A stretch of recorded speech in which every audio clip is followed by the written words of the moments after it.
Welcome to the Fandom Knots Odyssey. Join us on our voyage through media as we explore the different fandoms. I'm your captain, Christian Kane.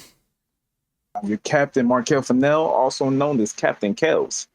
And we are at our destination for movies where we'll be talking about the Crow franchise. All 5 movies. So, Yep.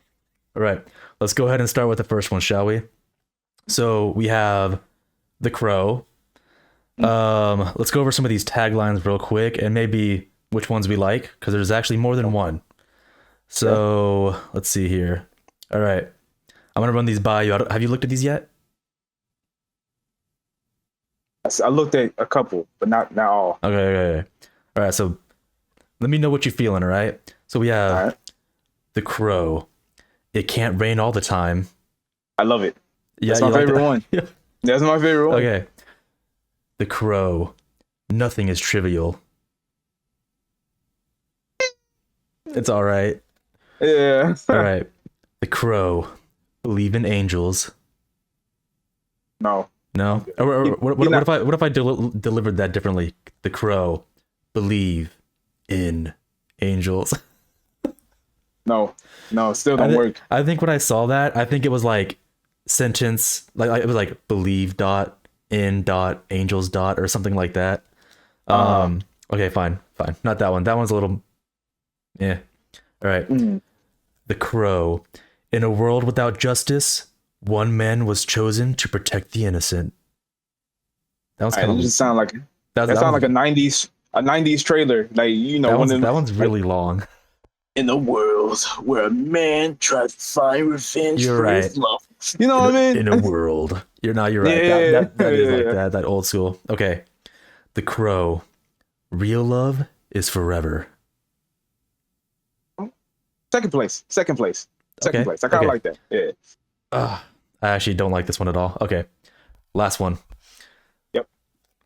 Oh my god. All right, hold on. Did it. The Crow. Darker than the bat.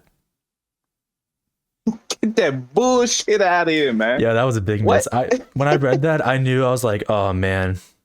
That just sounds like ass. Yeah. That- How you gonna talk about that? That The one bat. wasn't. Yeah, darker than the bat. That didn't work too well. That was probably No, the worst definitely one. Okay, Yeah. so It Can't Rain All the Time. Is that what we're going with? Is the best It one? can't, for me, I love it. It can't rain all the time. Yeah, he like can't rain all the time. Eric, You're he right. just disappeared. He did. I'm not against Real Love Is Forever. Maybe That's because a good that's the second one. But theme. that's Yeah. the theme of the movie. For the believe in angels. I don't think that man an angel. I don't think that man an angel. They made it sound like they were kind of angels. Like in one of the movies, like the one with the devil, the fourth one. He made it sound like the Crow is like some sort of like angel made by like God. Mm-hmm. It's like a vengeful angel. Mm-hmm. So Are you talking about the one where they had the blue-eyed Indian and they took that girl eyes, mhm. even that when she had brown eyes, and then the blonde girl had blue eyes? one. That one, yeah. Nah. Nah. I'm I'm not saying it's right. I'm just saying they mentioned it. Okay. Yeah. Moving on to the director for the first one. So we got Alex Proyas. Known projects. Let's see. iRobot, 2004. Interesting. Okay. I like that movie a lot. Same. Yeah, so obviously he did The Crow, the very first one. Right. He did The Knowing, 2009. Nicolas Cage. I believe that's what that one was, yeah. Really? Okay. Yeah, Okay. and I don't recognize this one, Dark City. Came out in 1998. I don't think I've seen that one. I don't know that one, but I know the other ones. I feel like I liked The Knowing when it first came out. Like when I first saw it, I think I wasn't against it, I think. Mhm. I saw it like maybe like once when it came out and Right. never again. Right. At first, I was scared of it because it was like it was like Yeah. natural disasters where every 5 years something bad happens, and then Yeah. I think no spoilers if you haven't seen it. At the end, So we're a decade old, we're good. Yeah. yeah. But yeah. At the end, the world basically blows up. Does it? Yeah, it's been so long. Yeah, But iRobot yeah, though, bro. iRobot with Will Smith. That's some good. That was peak robot bruh. movie. Yes, yes. Um, so he's got some Amazing. stuff under his belt. Mhm. I like it. So and this movie, The Crow, came out in 1994. So about a 10-year difference from iRobot. So like pretty big gap. Right, But he right. definitely, yeah, definitely improved though. Because iRobot, I love that movie actually. It's pretty good. Same, same, same. And like Let's. delving into like more of a like anti superhero fantasy kind of like Mhm. grim fantasy into sci-fi. Like that's crazy. Like this, you know what I mean? Yeah, yeah, no, I get what you see. Yeah, totally, Mm. totally different vibe. Supernatural Yeah, versus going it to was so like more bright. sci-fi robot kind of stuff. Right, it was so bright and stuff like that. It had action themes and dealing into the future and stuff like that. While this Hmm. is more grim and dirty, like down the street level type joint. You know what I mean? Hmm. Yeah, no, you're right. Mm. And then, so moving on to the budget. So estimated 23 million for the first movie. Okay. So opening weekend in U.S. and Canada, 11 million, almost 12 million. It was like 11.7. So almost $12 million opening weekend. So almost Okay. about half the budget. They made it Half the opening budget. weekend. Yeah. And Mhm. then gross, this is worldwide, 50 million, almost 51 million. So So they they, made the money yeah, back. they doubled their budget. Okay. Interesting. Nice. Nice. I Nice. think it's Okay. fine. I Yeah. consider Yeah. that Yeah. if you double your money, that's Yeah. all right by me. Mhm. Um, so next, going to the story of the first one, super Mhm. simple, not going to be too complex. So Right. you got uh, a man and his girl murdered. Basically, he comes back, is brought back through supernatural means through this like crow mythology. Mhm. Comes back as this like vengeful spirit, and is basically the entire movie is him trying to like hunt down his killers, end them, and then basically be at rest in peace for himself and be Right. satisfied with everyone else Right. dead Right. that Right. wronged him. Mhm. So Mhm. pretty basic. Yeah. Yeah. Does that work for you? Yeah. Yeah. Yeah. Yeah. The dude named Eric and the Hmm. girl name is Shelly. And yeah, he pretty simple premise. It's based off a comic book. So It is. yeah. That's right. Yeah, we can mention that real Mhm. quick too. By the way, so that one came Mhm. out years before. Yeah, 1980. 89. I think so. 1989. I think the comic 1989. It was Mhm. like James O'Barr, I believe his name was, right? Yeah, yeah, yeah. And Um, he had a great deal in like the production and like the writing of this film because he wrote the comic book. hmm. Yeah, and so I do want to say this though. So the original inspiration for The Crow was so apparently James he lost his wife in an accident with a drunk driver. So apparently, to my understanding, he made The Crow as a means to kind of like cope with it. Yeah. So I thought that was super interesting. No, So really, really. definitely, Like turning your definitely, tragedy yeah, into art. That's yeah, beautiful. Really. yeah. It's some Mhm. dark inspiration, but I mean, it works. So people like it. Mhm. Um, so what do you think of the first one? What do you think? All right. So the first, all right, my first general thought was this is so angsty, so emo, so like it just screams gothic, punk rock, Hmm. uh, you know, what call it? Melancholy? Is that I think it's a Melancholy? Yeah. proper word. Yeah, Hmm. yeah, Yeah. yeah, yeah, yeah. Yeah, so, yeah, it just screamed that. And at first, first viewing, I was like, interesting. Why is this a cult classic? No offense to the fans, right? But this is my first time. This is my first time seeing the movie, Yeah. right? Same for me. Watch So it. yeah, never Yeah, seen Crow before until right, this week with you. right. Watching it for the new Crow, right? Hmm. Uh, so I was kind of a little bit pushed off from the I had a whole different image in mind when it comes to this movie.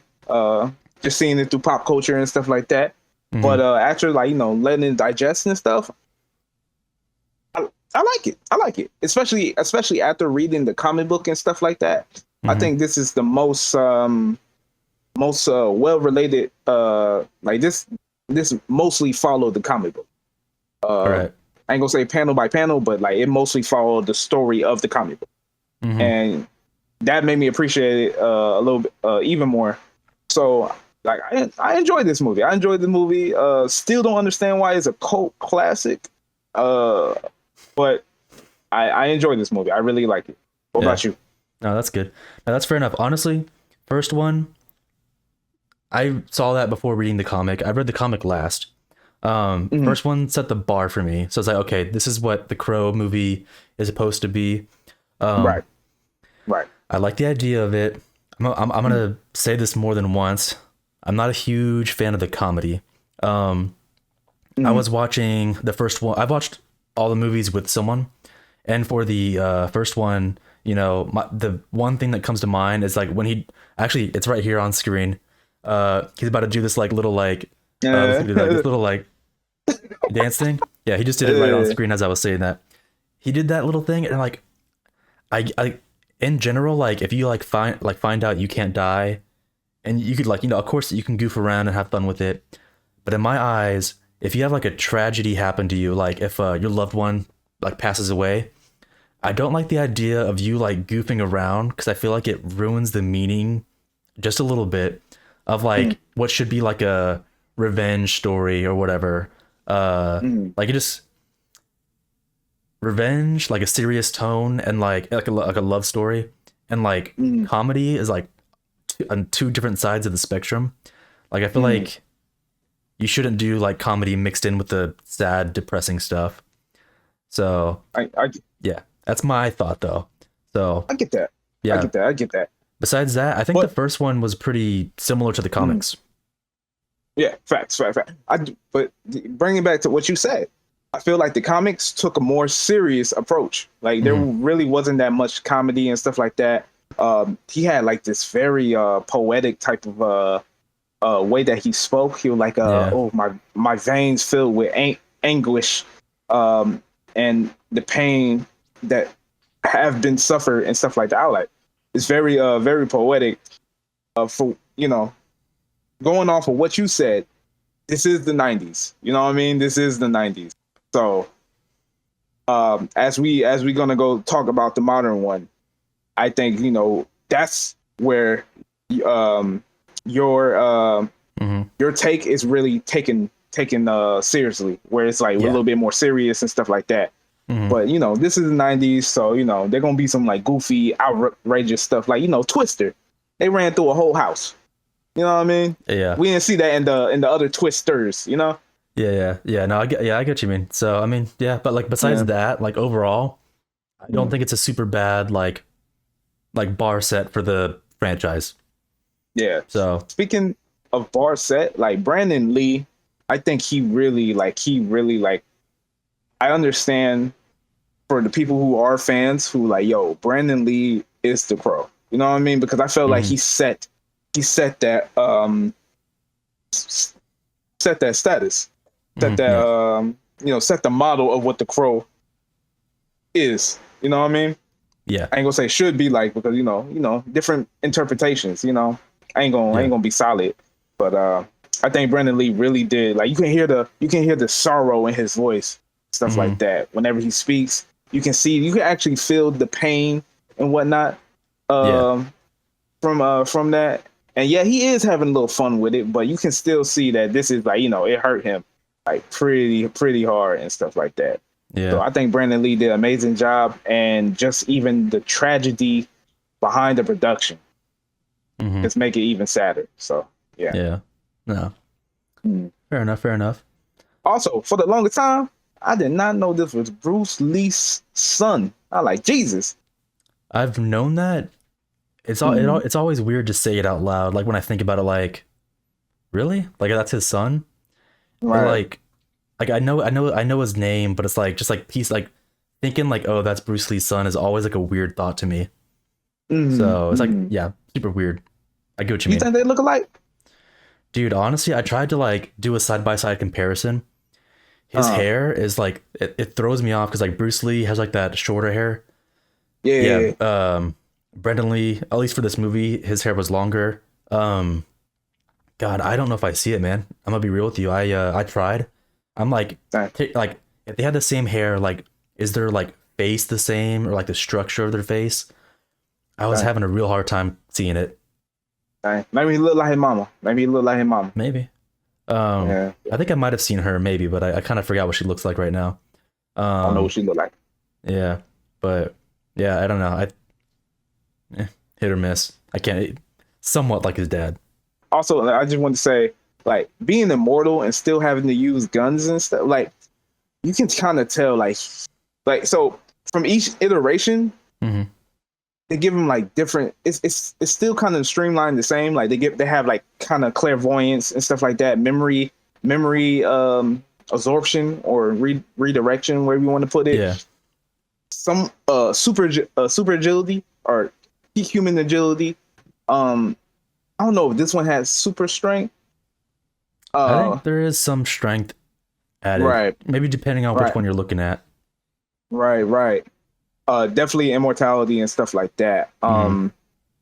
Yeah, I like, I just like, that he used guns and stuff like that, Hmm. and you can like shoot him down. Like, I think it's very interesting. Like the whole shootout scene.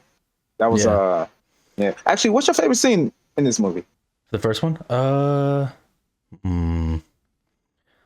First one, probably whichever one has the most action. I think it's got to be probably Shootout. the shootout. I think. Yeah. Um, so because I like seeing them get injured, Yeah. because like they're immortal. Obviously, I like showing that, like show that they can like take whatever you throw at them and they can't die. Right. Right. So, Right. because Right. like for the most part, like you said, like mainstream is like, okay, the crow, really, he's just immortal. And yeah, like when he touches you, he has kind of like visions connected to whatever he's touching. Mhm. Like memories, like you said. Right. But besides that, for the most part, he doesn't really have like any crazy powers. Right. For the mainstream. Right. Um, Right. which I'm fine with. I didn't know that going in. I Mm. thought like I'm like when I was thinking knowing of the crow, I was like, okay, what is the like what's so great about him? Like I thought like Right. yeah, he had powers, like immortality obviously is one of them, but like besides that, I'm like, does he have like the powers of a crow or like can he fly? Like you know what I mean? He Like can't see through it. He can't see through the crow. He can't see through the crow. there is that. I forgot to list that. Yeah. Yeah. Mm. So well, that's something. But Mm. overall, like his powers are pretty fucking basic. It really So is. It yeah, really is. but I I'm think the cool with only him thing using. that set Yeah, him. I'm cool with the guns though. Hell yeah. Hell yeah. I think the only thing that set not really set him apart, but is his stick is like the immortal part, Yeah, and it's like a limited time immortal. Like, all right, let me get the job done. Then I'm like, I'm done. yeah. Hey, you know what's crazy though? The comic said that it was a year after he died, Yeah. Yeah. so there was no time limit for that one. Um, Mhm. and in these movies, it looks like they set a timer, kind of. Or if he stops like believing his like cause, then Mhm. his immortality will like cease. Right. Right. Right. Also, like in the comics, and of course, it's the comics. It had more creative liberties than the film. The Crow was talking to him, right? The Crow Mhm. was talking to him, and there was like the skull cowboy type guy. Yeah. Uh, yeah, they were like it was like a separate plane of like of when he died, of his existence and stuff like that they were in, right? That the movies really don't delve into. It kind of just get into the action, get into the real world, and don't really go into the whole supernatural part of it. It just it's pretty grounded for a dark anti-hero uh dark fantasy type movie, you know what I mean? Yeah. uh Also, I would like to talk about I really like the deaths because I feel like each of them was poetic, right? um what's his name? Tintin. He loved knives, right? Tintin loved knives. He got hit in Yeah. every organ with his knife. I think the next death was Fun Boy. Was he it was the heroin yep, he or was a morphine, druggie. whatever it was? Yeah. Yeah, he was a druggie. How he killed him was stuck a whole bunch of morphine in his chest, and of course overdose. Right. Mm-hmm. Also, another power that he has is like he can like. You remember when he that woman was like drugged with Fun Boy? It was Sarah Mom, and she was high. She was high as a cat, and he was like, "Man, you better get that junk out of your system and think about your life, sister." His like powers like took out the drugs out of her, like it all leaked out. Yeah, I like that. I like that because that Yeah. he killing folks, but at the same time, like he cares. You know what I mean? He cares, like and that was the same. That was the mother of the girl that him and his shawty were looking after. Mhm. So I like that. What's that? T-Bird death was the car. Yep. Because I think that was his car. He loved his car and stuff like that. Basically taped him to the chair, set him ablaze while the car is going into the river and stuff. Yeah. Did you like that? I honestly thought he was just gonna drive the car into the water and let him drown, but instead he like blew the car up like midair and then it went into the water. I actually like that because afterwards they were like, "Yo, he was fused. He was melted to his seat. The only way we could identify him was the teeth." I'm like, that's if you think about it, that's a gruesome ass death. You know what I mean? Yeah, fair enough. And then what's his name? Skank. Skank. The way that man was talking, I love every bit of it. Was it that one guy that he threw out the window? Yeah. Him? He was Yeah. like, what he said? He said, he took him to the car. He see him over there. He was like, damn, T-Barrel, I'll see you again. Yeah, I'll bring something for you. Oh my God, the way he talked was hilarious. Yeah. He said, Crow grabbed him. He said, I'm not no stank over there. He's dead. The Crow said, Stupid. Yeah, he is. Threw him out the window and stuff. And then that's when he did that fucking whatever that stupid dance shit was. Yeah. I hate that part so much. Yeah. Stupid. And the last death was Top Dollar. Yeah, Top Dollar. Yeah, Top Dollar. And I think, the fight scene, it was straight. It was straight. Yeah. He defeated and I was gonna say he really just fell to his death, right? Or like fell and like did he hit something? Was he pierced? Yeah. Basically he defeated him by basically transferring the pain or the memory of the pain or just the pain, I believe, pain. to Top Dollar himself, and he kind of spazzed out and fell over to his death. Hit a spike with a gargoyle in it while bleeding out, right? The gargoyle is just gushing out the blood from his mouth. Yeah. That's hardcore. I was like, that's hardcore. Yeah. Yeah. And then he rest in peace. He finally with his boo. And actually, I want to point this out too. He did rest in peace. So basically, after he killed everyone, for the most part, it looks like he went back into his grave. So to clarify, he was buried after he was killed, and then he was like resurrected and dug himself out of his grave. End of the movie, went back in. Yep. I want to bring that up because I'm going to talk about that for the other movies going forward. Ah, shit. So, okay. But I just want to mention it now. So speaking of grave, like that grave scene where so basically you see the dirt moving on the grave. You got a shot of the grave, dirt moving and stuff like that. It banging, the coffin is banging up and stuff like that. But we get it switched to inside the coffin and basically got a shot of it like pushing outward. Yeah, where you see like the coffin, like somebody is banging, like the POV of the Crow Eric pushing out the coffin and stuff like that. I really like that shot. That was a cool shot. I don't and think just the setting of the Not to What's say, I don't think I have any cool shots that I liked. I don't think so. Not from the first one, no. I don't think so. I think it was a lot, like the cinematography. Like I think it was pretty dope. I think it was. Yeah. I really liked it, especially the production design and the setting of it. Yeah, it was interesting. A lot of it was outdated, and I could tell like where the CGI was at and stuff like that. Which I know it's 1994. It's a really old movie, but regardless, nothing caught my eye. I don't think. I feel it. It is time for the trivia part of the first movie. You want me to go first? Go first. Okay. So, little fun fact here: Brandon Lee lost 40 pounds for the role of this movie. It's a lot of weight. It's crazy. He was pretty skinny. He was pretty skinny in the movie. Yeah, no, for sure. Doing that whole little. Yeah, no, he's in good shape. So 40 pounds is actually like, it's actually like, I'm trying to imagine like if I was 40 pounds heavier, like how would I look? I'd probably look,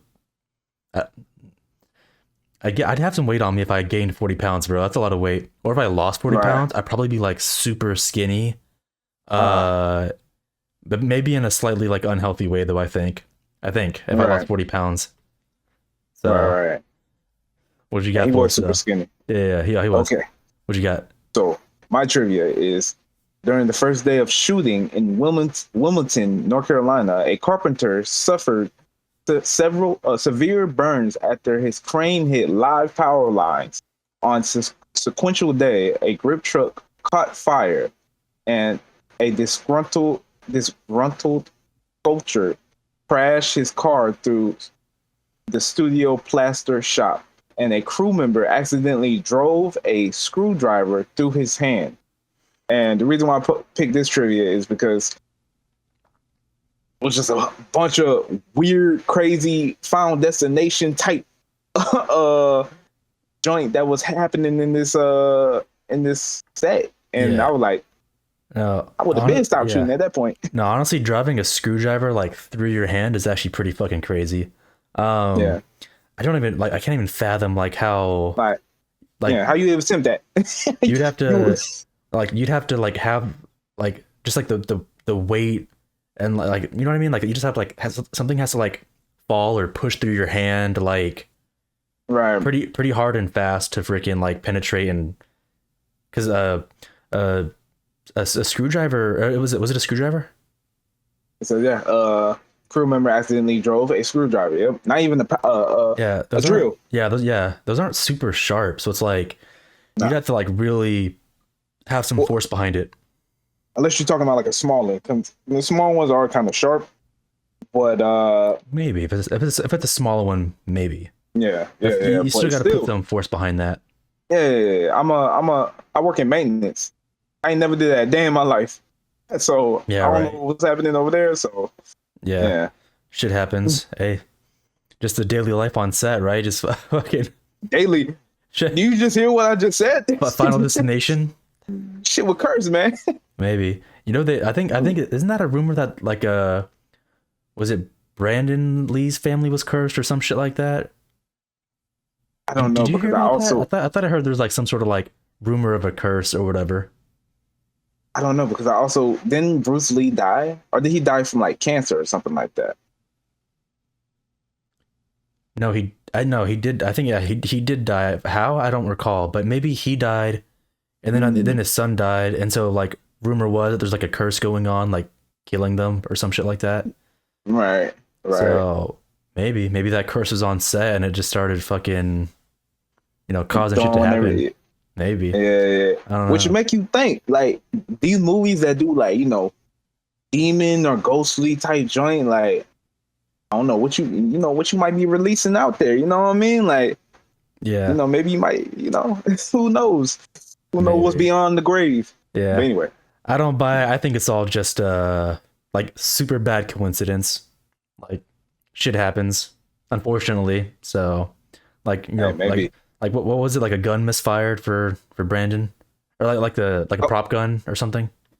So I know I'm only supposed to do one, but I saw another trivia where it says that initially the actor who was he wasn't even supposed to fire a gun. They changed that minutes, Last like minute. minutes before. Yeah, last minute. It was supposed to be a different weapon. Think so. I think so. Yeah, Mm, that'd be slightly wild. I don't know. That is kind of weird. I yeah, don't know. I'd have to yeah, I'd have to like see the full report and then like look yeah. into it because like now it's Mm, like okay, well, is it a conspiracy theory? Like was someone trying to like get him killed or like you know what I mean? It's like right, there's a bunch of right. crazy And shit. in the movie, they changed the weapon because of that was the incident. You know, when he walked in. So basically, it basically started. You know, in the beginning of the film, in the flashback, right when he was walking in with the grocery bags, and they was like messing with his girl. Yeah. Tintin threw the knife at him. That was it. Was initially that gunshot Mm, that shot him uh, through the chest. yeah. So they changed it to a knife, to Tintin throwing the knife. Damn. I might have to go back and look at that. That's interesting. Okay, Yeah, so you got three in. Cheater. No wait, you did two so far, right? yeah, I got two. But Yeah, you got your second one you last. brought it up, so I just wanted. I just Yeah, no, no. wanted to. That's fair All enough. right, my bad. Fair enough. Mm. All right. I'm getting all right. I don't know if I'm gonna choose. Maybe I will choose a third one because I think I deserve one. Maybe. Thank All you, right, thank you. but let me get this in though. Uh, so Brandon Lee's 28th birthday was celebrated on set. He was given cake and ice cream, but couldn't eat anything because you know of his diet, due to his role. So they had all that for him, and he just you know couldn't do anything about it. I thought that was pretty Who funny. ate it? Yeah, Nah, for real. slightly messed up, but like still kind of funny. I don't know. I thought that was a good one. I like it. I like it. All right, what's your second one? Oh my gosh. Oh my gosh. Okay, so my second one is the director originally wanted to shoot the entire movie in black and white, closer to the comics, and only use color in the flashback scenes with high contrast theme. But the studio executives didn't allow him to experiment with this approach. This made the director shoot much of the movie in a monochromic color theme mixed with red and dark gray, which I think was pretty fire. Because you know, would you watch it if it was shot in this like more of a Sin City type of Yeah, I'd give it a look? shot. Yeah, that'd be interesting. I'd give Mm, it a shot. That's mm. a unique way of filming. Yeah, and Um, color only in the flashbacks. I'd be open to I'll be it. for it. I want to see Yeah, I'll it. be for it. Yeah, I I'll gotta be see for it it. to like know if I really like it. That'd be Mm. interesting though. Here's one actually that I'm actually curious. This is like a trivia, this is like a knowledge thing. Let me know if you caught this. I don't know if it's true. I'm reading here that Top Dollar was never referred to by name in the movie. Is that true?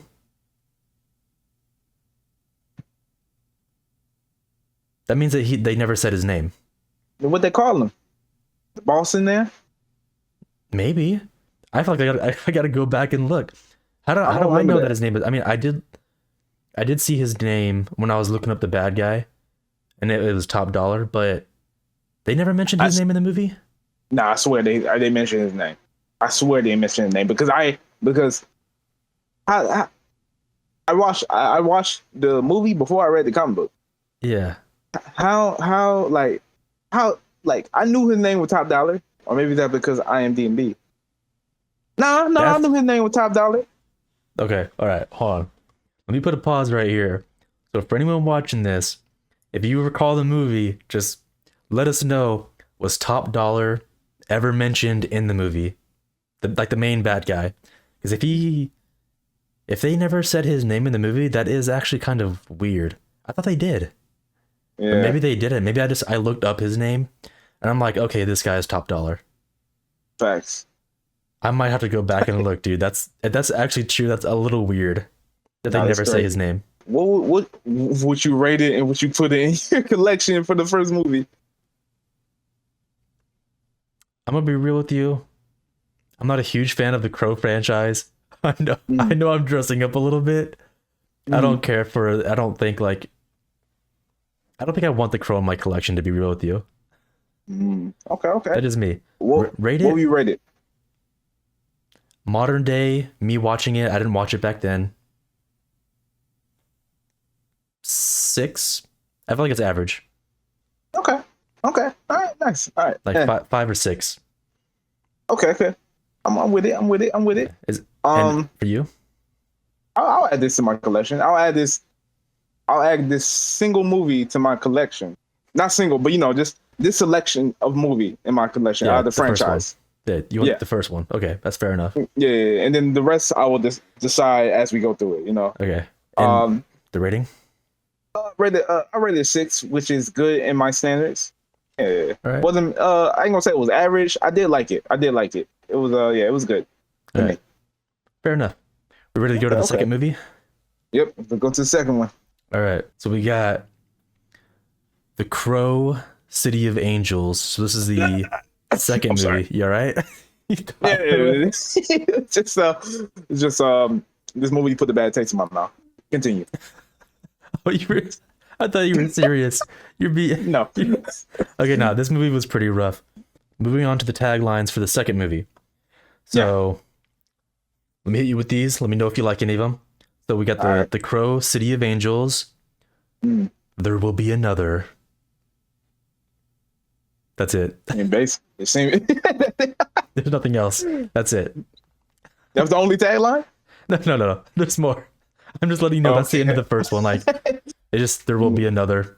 There's no it sounds like I didn't finish my sentence. There will be another what?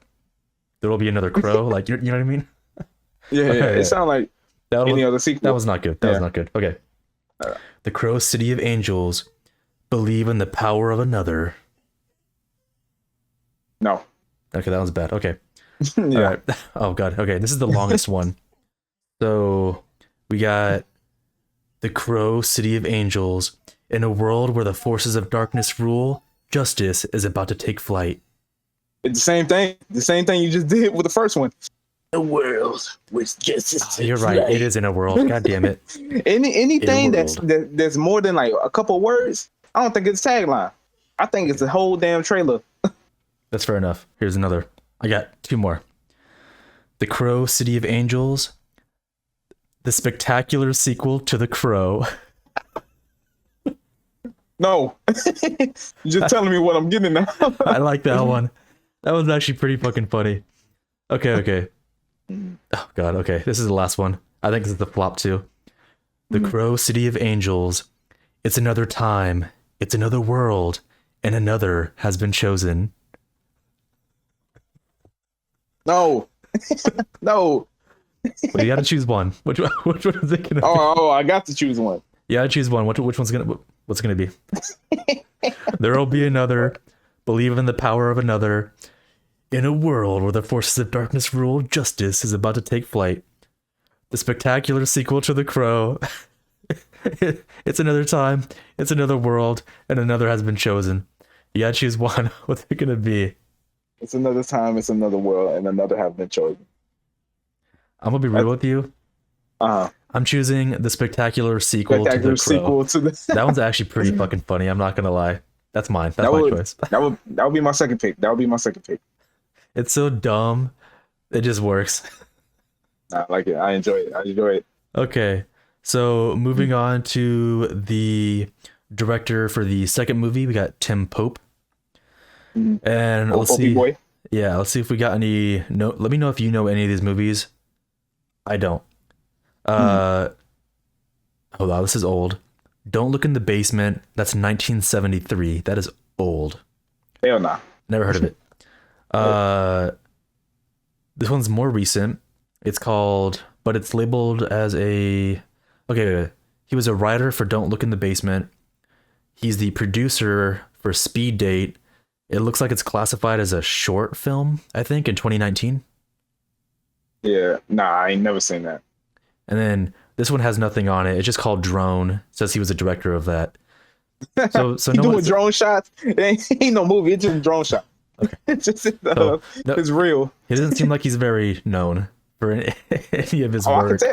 I can tell by this fucking movie. No offense, son. Yeah, that's good. Okay, so the second movie came out 1996. So 2 years after the first one. All right, the year, yeah. Yep. And then let's go ahead and look at the budget here. So Oh, this one is significantly reduced. We have $13 million estimated. So that's like almost half the budget of the first one. yeah. But check this out. Opening weekend, they made $9 million, almost 10 million opening weekend. That's almost the money back for the budget. Almost. Right. Hmm. But the gross worldwide income is about 100,000 short of $18 million. So they almost made 18 million. They didn't double their money back. So $13 million, almost 18 million is what they brought back. They made money. They made me money. They made money. It wasn't a lot. Yeah, which surprised me.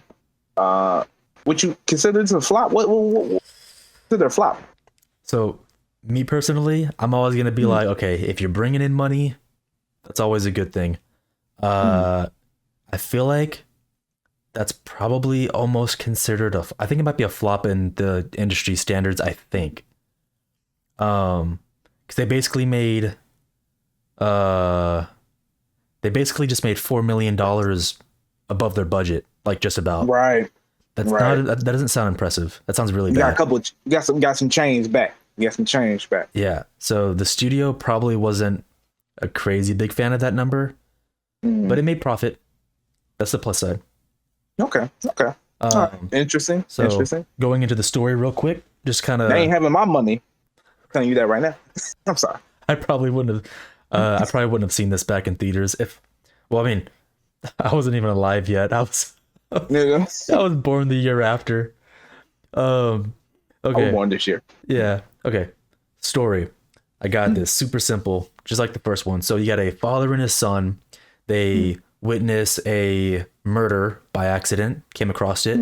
They got caught in the process. So that gang basically, killed the father, killed the son, and the father comes back with revenge or, vengeance, and basically kills everyone who took out his son and himself.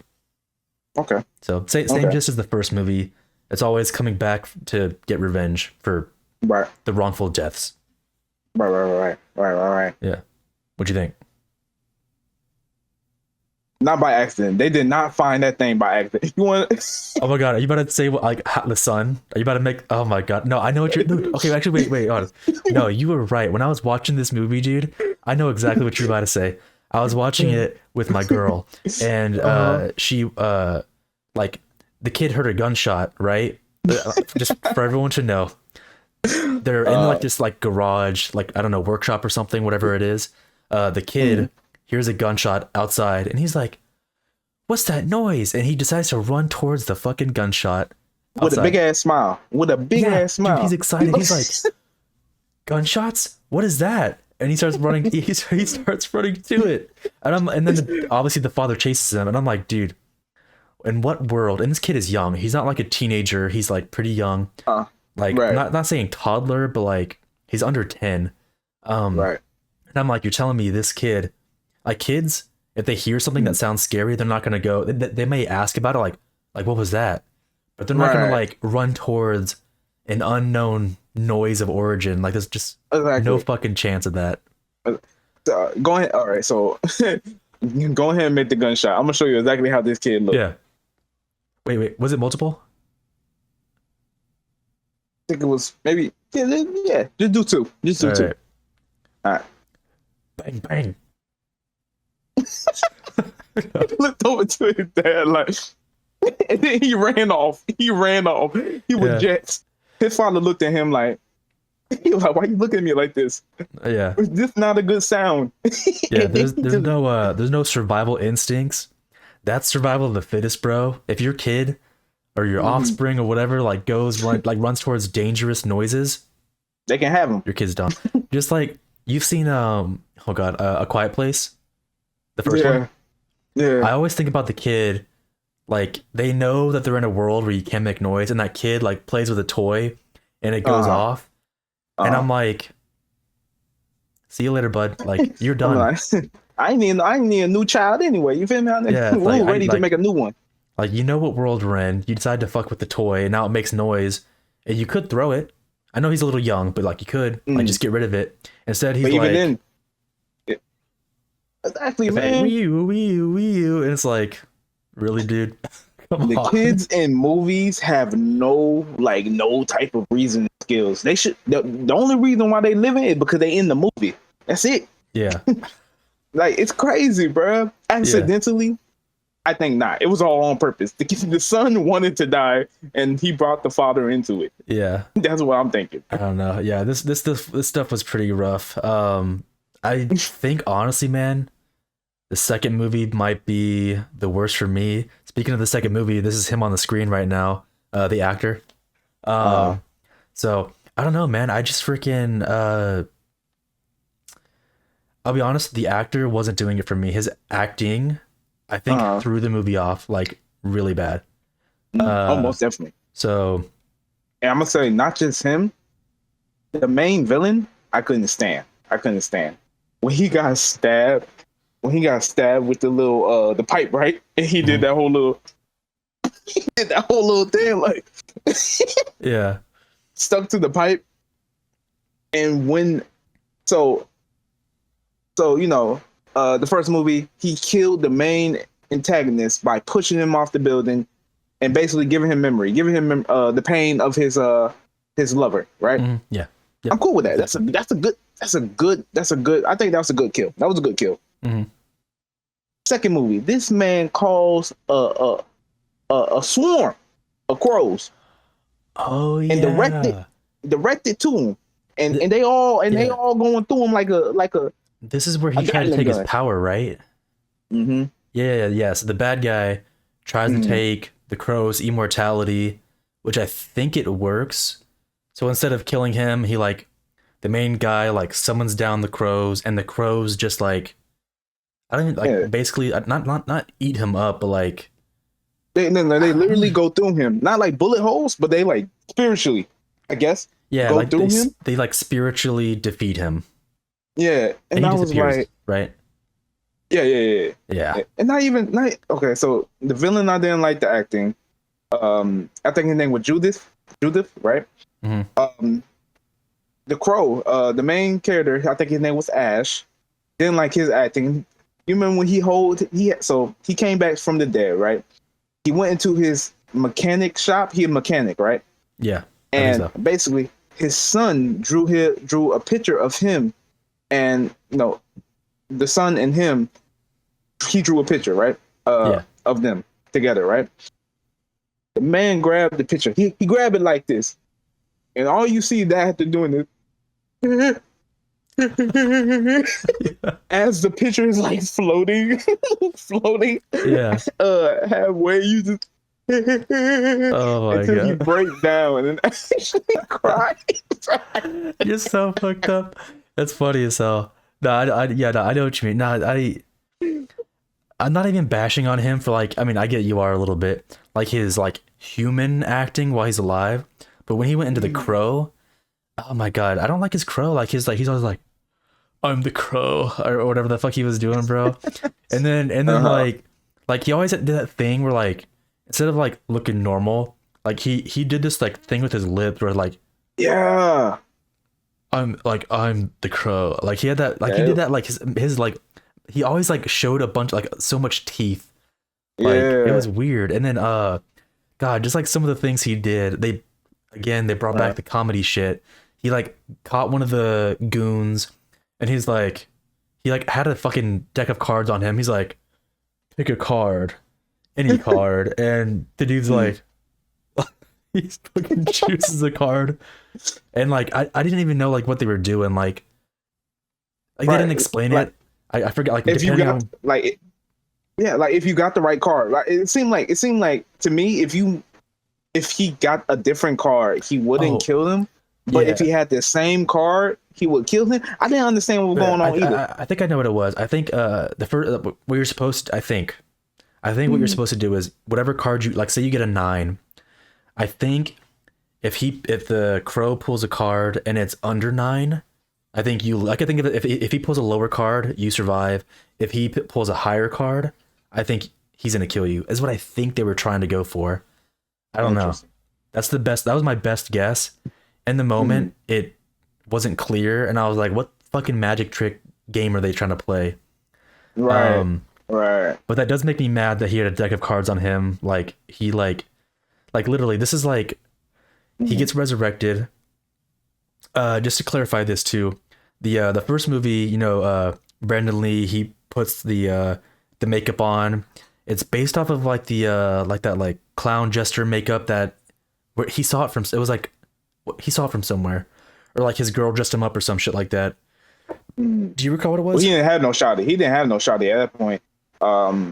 He got inspiration from something, and he basically I don't really remember. Yeah, he painted his face, drew the lines, the mouth. Second movie, the guy has no affiliation with the first guy, but the girl that was young in the first movie is now an adult. Yep. Through whatever bullshit, she was able to like track him down, like following a crow, like his resurrection. Yeah, she like had visions. Yeah, she had visions of stuff. I know where the crow's gonna be. Let me go check. Found him. Right. She's like, okay, you're like the mantle of the guy that I used to know. I'm gonna paint your face to look like him. Yeah. Yeah, that's what she did. So that's how the guy in the second movie gets his makeup. And to be honest, it wasn't even good. It was the simplest. It was basic, like design. Yeah, like just one little slit. Like you had the little black little blots, right? Yeah, it was just one little slit and like one little slit right here, and that's it. I think he had the simplest design. It was just kind of like a line, no like shadows around his eye. I don't know if he had any like lip makeup. I'm not too sure if he did. Yeah. He had like a aftershave, like a beard that just coming in and stuff like that. Yeah, you like can kind of see it through the makeup. Yeah. Then like his outfit. I didn't like the Crow outfit. Like usually Crow be dressing. To me, I think he'd be dressing. But yeah, the man had a little crop top. Ain't nothing wrong with the crop top. No, I wasn't a fan when he was doing some scene where I think he had his arms raised and like his hairy ass belly button was like popping out. I was like, yeah, I'm not a huge fan of it. I feel like it just didn't. I know it's like the whole like gothic black leather look or whatever. It just didn't work for me. I don't know. I didn't like it. But here's the thing. I don't even feel like this was gothic. I just feel like this was edgy and maybe going on the edge of a little bit punk instead of gothic, right? Because I think they're two different things of a genre, right? Yeah. Doing more punk than because they had the whole little sex club and stuff like that, and it was just even the henchmen, they was because the first henchman, like the one who like, yo, let me he died by like, yo, let me get a car, right? Pick a car, right? Mm-hmm. The man had braids with wild hair. His hair was colored, right? Yeah. Full beard, right? A full beard. And I think he was like the most highest out of all of them. Like he was crazy. You know what I mean? Yeah, I think so, yeah. And but the one in the henchmen, right? Shout out to her. Trini, she is the Yellow Power Ranger. She played the Yellow Power Ranger in the Mighty Morphin. Oh, really? Interesting. Yep. Okay. I didn't know that. Yep. Unfortunately, she died too. I don't know what caused, but yeah. You ruined the vibe. That fun fact was ruined. Oh, oopsie. My bad. That's unfortunate. Did was it like just by an accident or do you know? I don't know. Maybe it was through some illness or something, but I don't really know. Yeah, gotcha. Okay. The deaths in here was lame too. I'm not even gonna lie. I do be looking for, I want to see how. I think the first Crow was very creative. Like he got a poetic justice with each of his deaths, right? Yeah. The morphine, the knife, all that, right? Mm-hmm. This one, the first death, he blew up the guy, right? He blew up the henchman, right? Mm-hmm. Second death, what happened? Oh, dude, I won't be able to recall all the deaths, but he went to a sex shop, right? Yeah. With and he had like, it was like one of them shows where open the window, It Oh my showed God. the girl. Wait, you recall? Okay, You know what I'm talking about? I want to talk about that scene too. 'Cause no, Okay. you're right. Some of Go this for stuff it. was like super cheesy and so predictable. I was watching this, like I Yeah. said, with someone, and he was like, yeah, going to that. It was like one of those peep shows. I think is what it's called, maybe. Peep shows. Where How you know? yeah. Well, you dirty. No, I've seen this before, like in movies and shit. Like, fuck off. That shit does not exist nowadays. At least not here in fucking where I'm at. 5 minutes away. Right. Yeah, but it's one of those things, just to make, like, to clarify, where like you're basically like in a small boxed room with one of those windows that has like the curtains that go, like, up and down. You put money Yep. in, the curtains raise, and you'll see like a girl on the other side that, like, basically like a strip show or something like that. Right. But he paid for it once. A girl was there. She was, doing her thing, and it was time up. The curtain went down, and dude, when that happened, I was like, dude, I swear to God, if he pays for it again, and the crow is there, I'm gonna lose my fucking shit. And Yep. behold, fucking, he finds money, scrounges it up. I guess this is what irritates me. I'm like, okay, I guess he went in there, tag teamed out the fucking stripper, and like decided to sit in her place and wait for the curtains to rise. So when they rise, you see the crow, like, all like, just like, it's me, like, I'm here. Yeah. So stupid, dude. I was Uh. like, this movie is so fucking dumb, dude. The vibe was total, like, the vibe was like, it's too comical. Yeah. So I didn't like that part at all. I was like, it was too fucking cheesy and predictable. Because Yeah. I knew he was gonna be behind that fucking curtain when it rose. It just, I don't know. But if you want to keep going with the deaths, you can. I just wanted to stop you at that one because Mm. that one was goofy. Nah, most definitely. Yeah. And He then he basically yeah. picked out the eyes of that guy. Yeah, We some talking of it about was the brutal. Peep show. Yeah. Yeah. It was. I did like that. It was, and I think that was symbolism to, like, he had a peep show, so he take his eyes. Yeah. Uh, I get it. but- I still, I mean, I think it's like, I like No, the I didn't like brutality it. of it.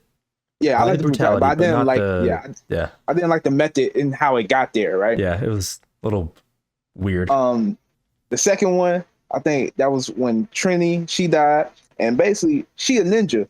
She throwing ninja stars and stuff, Yeah, right? the whole fight scene. Yeah. And the fight scene was horrible. The fight scene was literally horrible. Like, you can clearly tell it was rehearsed. It was Yeah. choreographed and stuff like that. It was just, I think she swing one time and he just fell into a chair and just did one of these numbers, and I was like, Yeah. and I'm like, girl, you used to be a Power Ranger. Oh, so Kick his sad. ass. Yeah, right. And so basically, I think he shot her, right? Pick her up, and then threw her out the window, right? Yeah, because did she land on the car or something like that? Is that her? Is that a different? There's like so many damn deaths that like come out of a window. Yeah, hard to that keep lands on track. cars, right? Yeah, right. And then we get to Curve. That's his name, Curve, right? He was a dude with the blonde hair. And It was like in the drug factory. Was it that one where he blows it up? no, not that one. He was the motorcycle, right? I think he saw that Trini died, and he was like, "Yo, I'm out of here.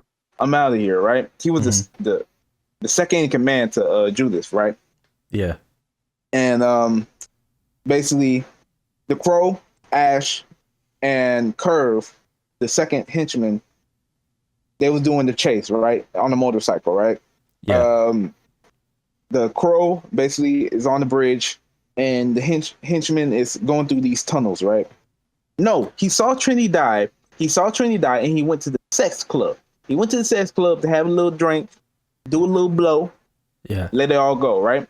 Mhm. While he was at the sex club, he looked in the mirror and he saw that the Crow was there, and these two dancers was like jamming on him while he was there. Oh, with the shotgun. Yeah, and then he pulled up a shotgun. Then everybody all scatter and run, Yeah. and that's when they got into the chase, right? Basically, he cornered him into a tunnel, right? A tunnel, and I think it was L.A. or something like that, Yeah. which makes sense. The city Is of it- angels. Yeah. Is that where he like shot at the motorcycle and like blew up? It blew up. got dude got shrapnel in his head, in Yeah, his like a big curve got piece. Yeah. yeah, you get big piece. He drag him over to the river, and basically either drowned him or let him just float. I think he just let him float, dude. He didn't drown him. Which I He let him yeah float. yeah I thought I was like, man, oh yo, he about to drown him, yo, that's fire. But he just Yeah, he was just like he let him float down the river. And actually, what I hate Mhm. about that part too was like the ladies that were like up above, like they're like just throwing flowers. They're like they just throw Yes, flowers on his body, and it exactly. just lands in the shape of a crow. I'm like, I, besides the whole like landing like a crow, I'm mm, like, you're telling me these women are seeing a dead body like float down uh, the thing, like instead of calling the cops, they're like, here's some flowers, minding our right. day, going about our day. Nothing to Right, see just a here. regular body, regular course we see Yeah. every day. So it's like it pulls me out of the realism. Mm. Not Uh, only that, they coordinated to make it look like a raven. Like today, we gonna make it look. They do different animals. Today was the crow, yeah, type of coordination of the yeah. flowers. No, yeah. Honestly, that whole thing is just it's just too out there, man. It's too crazy. Yeah, dumb as hell.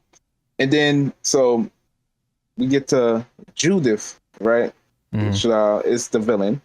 yeah. And basically he on some spiritual type stuff. Like he got a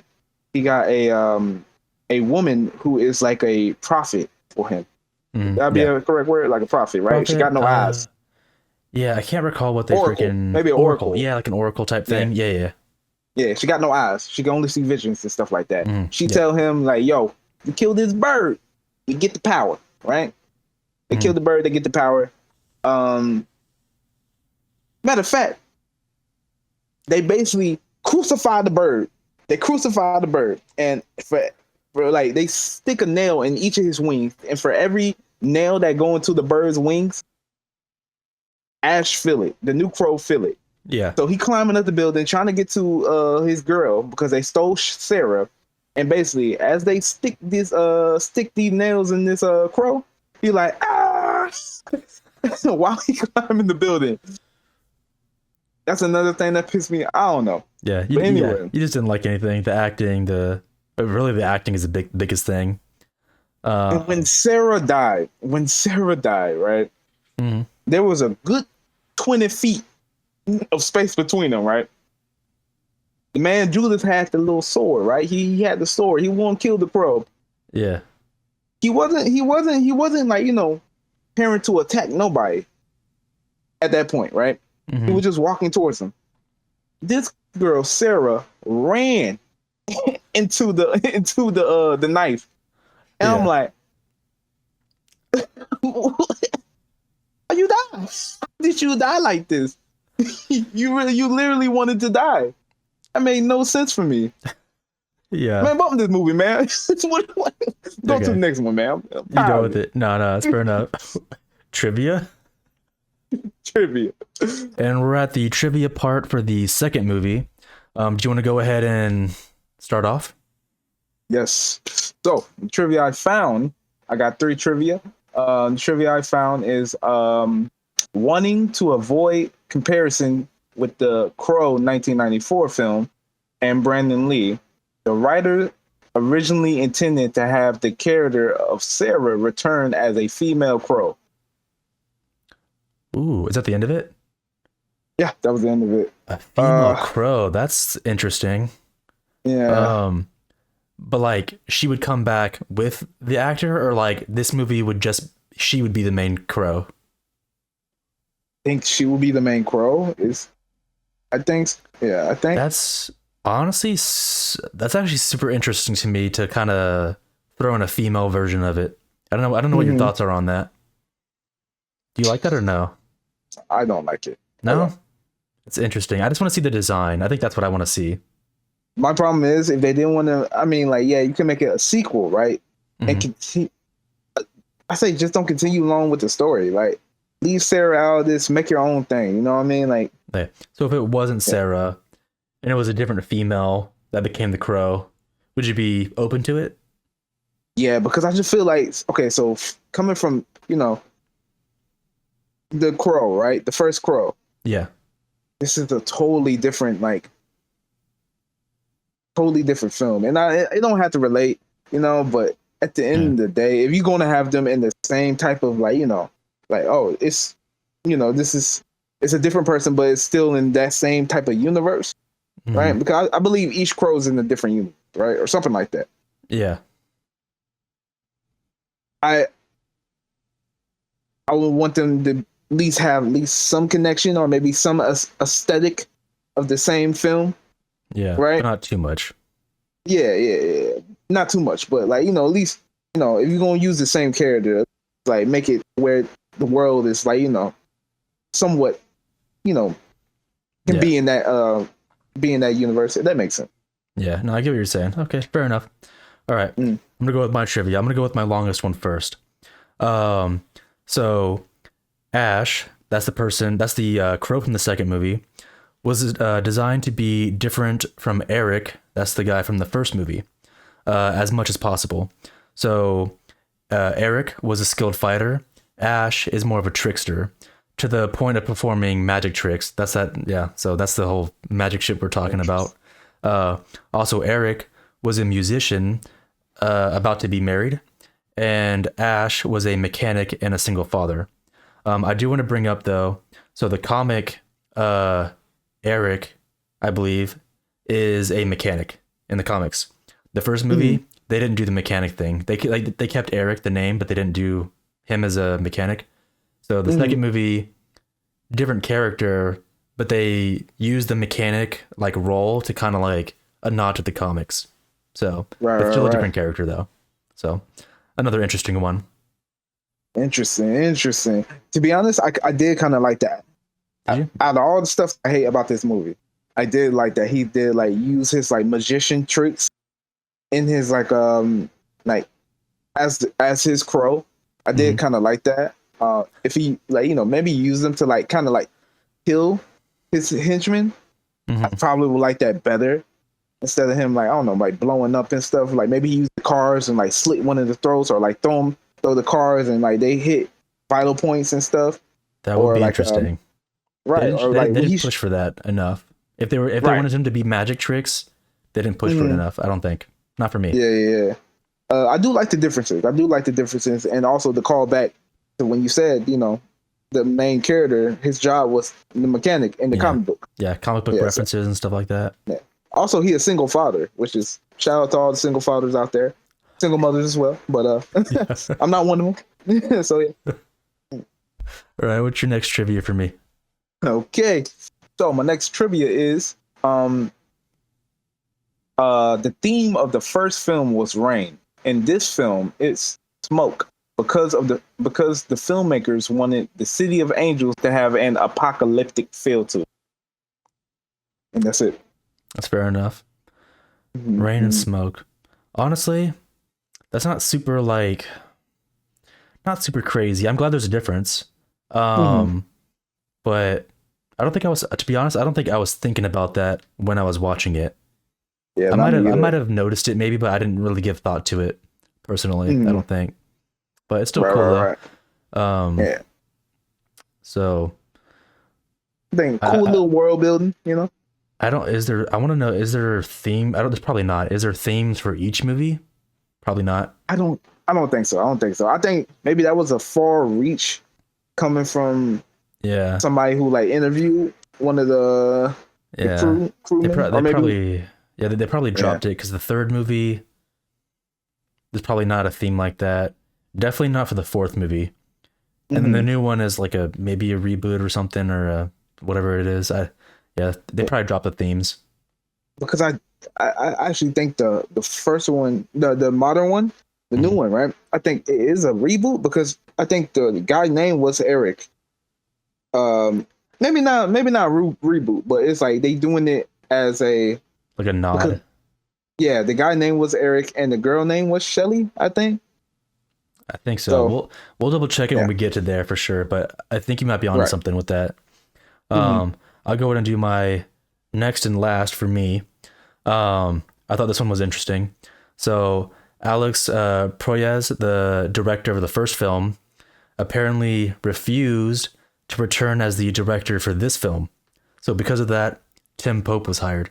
So interesting. I don't know like what the reason is for why he turned it down, but he had the option to come back, and for whatever reason, didn't do it.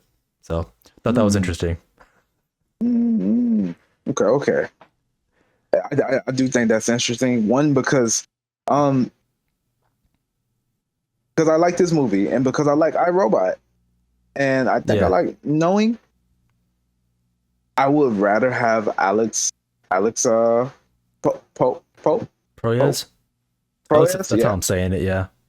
Yeah, Alex Proyas. Yeah, I'd rather have him than Tim Pope. No offense to Tim Pope, it just his. It seemed like going off of his filmography. Yeah, doesn't have a lot. At least not that was shown. Yeah, he don't have a lot of experience, or maybe work to back his claim. Yeah, he didn't seem very popular.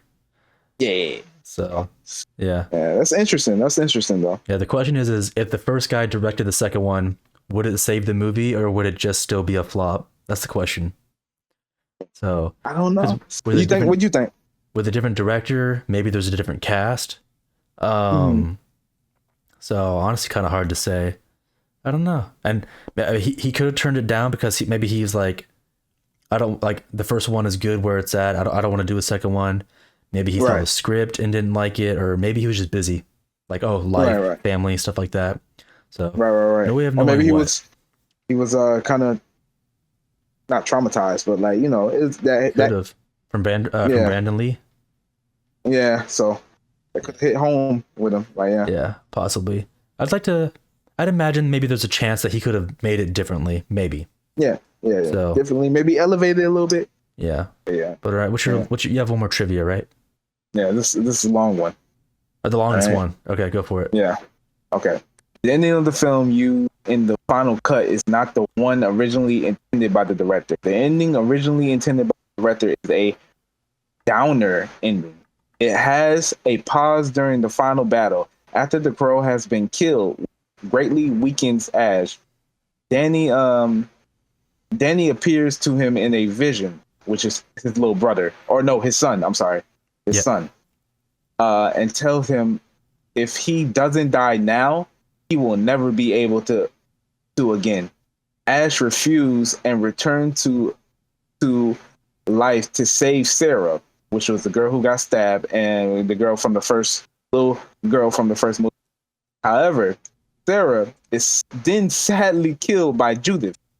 As she is dying, she give Ash Eric's wedding ring, and they declare their love for each other, which I didn't even know there was a relationship between them like that.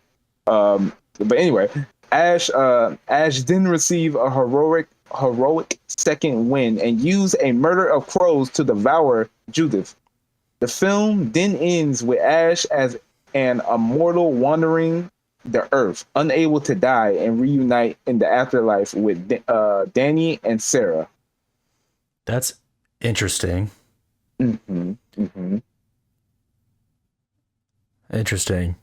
Yeah. Which one do you prefer? I did see like a weird kind of like the way she looked at him. It looked like some sort of like romantic way. I didn't like that at all. I'm gonna be real with you. Not me either. I didn't want them to be romantic, but it does sound interesting for just like forget that whole romance thing. Yeah. Basically, instead of him like staying in the afterlife, choosing to come back to save Sarah, like just to be heroic, sounds interesting and fucked up to have her die and then him be an immortal, like roaming the earth. That's different. Yeah. Which ending? And then they also have a second one. They're saying that they both die, and Sarah dies, and his son dies, and he joined them in the afterlife. Which ending do you prefer? I want to mention this too because now's probably the good time to talk about it. I told you in the first movie how the crow basically kind of like buried himself, and he was rest in peace or whatever. The Mhm. second movie, he didn't. He rode off into the sunset on a motorcycle, and we don't know what happened to him. It was kind of like You're right. open ended, but like I assumed he was gonna die. But my thing is Mhm. like he doesn't have a grave. Is he gonna jump back in the water where he was like left? But like you know what I Right. mean? Like what does he do? But you remember he digged a grave for his son. He went in the water and took him back out, He did, and he digged a grave for his son. So maybe he might dig a grave for himself. and then bury And it's himself. an entire movie. Who I think they knows? should have shown that, but they didn't. I think, Yeah. damn, both of the son, like him burying himself with his son sounds ideal. Him like going through this scenario and surviving, and like roaming the earth as an immortal also sounds pretty interesting. Yeah. But I'll be honest, I don't like him. I don't want him to be an immortal for the second, for the second Crow. I'm okay with him dying. I choose the first ending. If he gets buried, I'd rather have that. Yeah. Okay. Okay. I like the idea of it, of the second one with him roaming the earth. I just don't want this actor roaming the earth because his acting was pretty fucking atrocious, bro. Interesting. Interesting. Okay. Okay. Okay. Okay. All right. All right. Oh my god. But that's it for the trivia. Can I get your rating and would you put this in your collection? Oh my god. I really didn't like this movie. Because like the acting brought it down so much. I'm gonna give it like a 4. I think. 4? I don't know if I want to go below 3. I know that there's a lot like really bad movies. I think 4 is below average. I'll give it that. 3 at the lowest. I'm saying 4 though. Okay. Add it to my collection? Hell no. I already said I'm not like a crazy huge fan of the Crow franchise. Mm-hmm. If I was just picking individual movies, like maybe the first one I could add. This second one, not messing with it, bro. I don't like it at all. It was rough. Right. Right. I feel that. I feel that. What about you? I'm giving it a 2. Oh, that's so low. Oh, that's Give so me that fucking too. low. Ooh, Giving it a 2. I felt that. You're I was going to give it 1, but there is some God things, damn. Yeah, that's a worse. little bit, some things that I like about it. Like the whole magician part. Like I said, I like that. Okay. God damn. yeah. Okay. So you're not adding this to your collection at all. Don't you dare say yes. I'll smack you, bro. No, I'm not adding it. Nah, Yeah. I'm not adding Damn this though, to my too. collection. I didn't think you were gonna go that low. That's pretty low. But fair enough though. I think it was my Yeah. least favorite movie. Yeah, most definitely. Ready to go on to the third movie. Let's do it. Salvation, here we come. All right. So we got. I'm getting the taglines all set up for us here too. Okay. Oh, it looks like there's only one tagline written down. I guess you only get one choice. So All right. this is The Crow, Salvation, Mhm. for vengeance, for justice, for love. That's all there is. Amazing. I love it. Honestly, that's actually not too bad. It's like it's simple. Yeah, and sweet and simple. Yeah. It's better than some of those other ones, like the amazing sequel to the second movie. Like you know what I mean? It's like it wasn't like that Yeah. stupid shit. You telling me your tagline is just your marketing strategy right now? That's what you're telling me? Right? Yeah. Okay. So far for taglines, that's actually pretty decent, and it was only one tagline. The director, I'm probably gonna fuck this up. Bharat Nalluri. It's a unique name for sure. Let me see if I know any known projects here. I don't recognize shit. Actually, these are actually pretty recent stuff. So it looks like he was the director on a TV show, Little America 2020. Never heard of it. Haven't heard of it. Okay, that's Haven't heard of fine. it. We have. Oh, looks like he's into TV shows. Okay. Shantaram. TV show. He's a director. 2022. Haven't heard of Shantaram. it. I think I'm pronouncing that right. It's literally Mhm.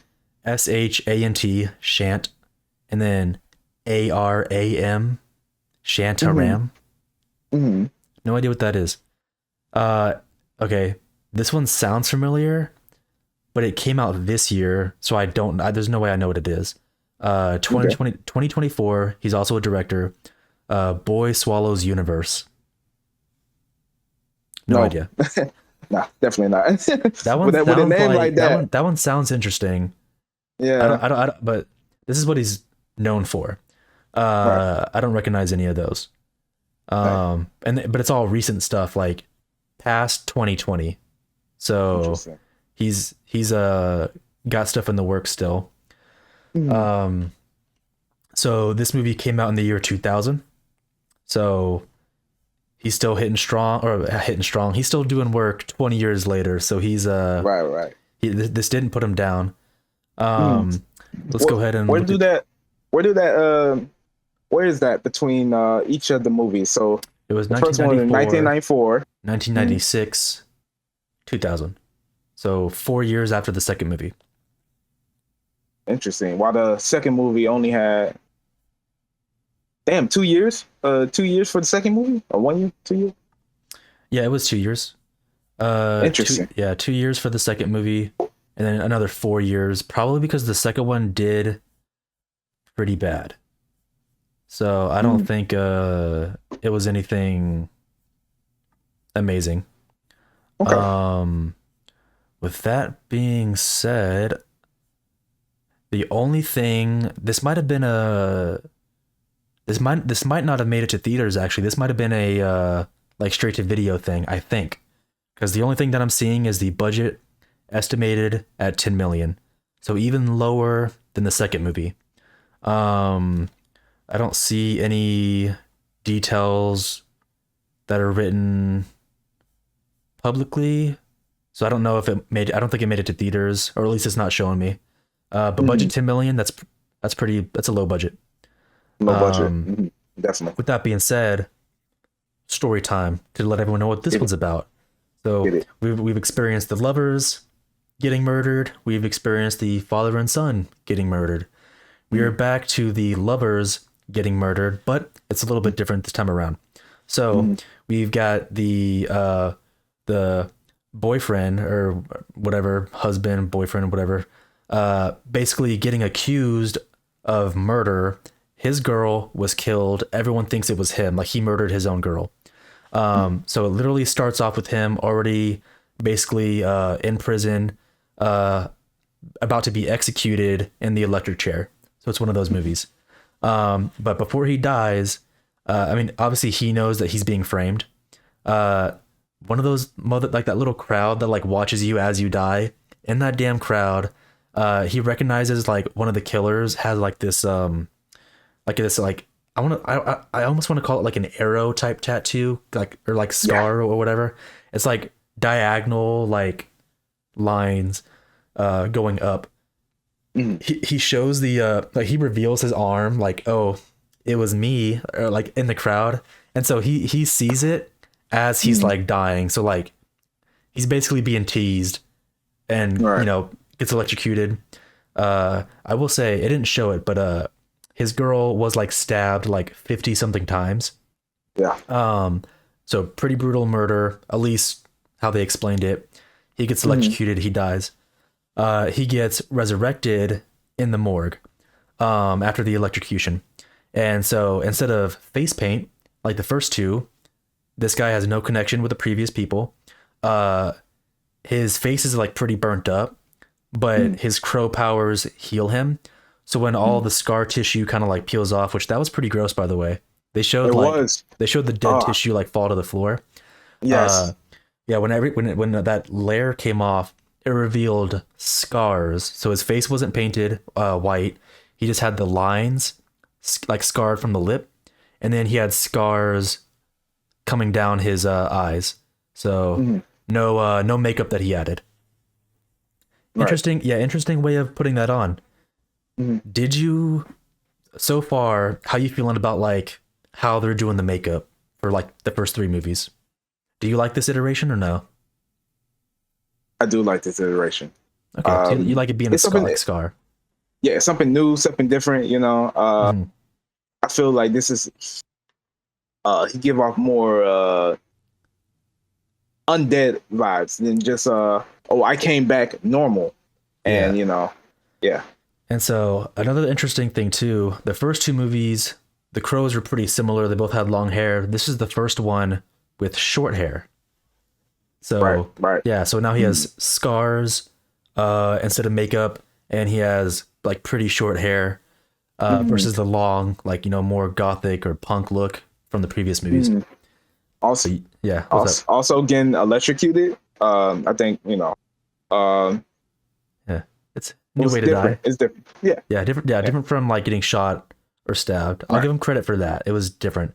But you also said that you like this movie the most, right? I do. I want to know why. Why did what? I want to know your thoughts on this movie. I felt like it was most of like this. Okay, so this movie right here is definitely action packed, right? I say. It gave me more of like the hero type of vibe, maybe. Mm-hmm. Even though he don't do hero type things. Yeah. Sometimes he basically fighting. So he basically fighting against the system that he was wrong against, right? Yeah. That killed his love, right? So basically, crooked cops frame him and to frame him and made him seem like he was a murderer. So he going after all these crooked cops, and I thought that was so different. I thought it was so.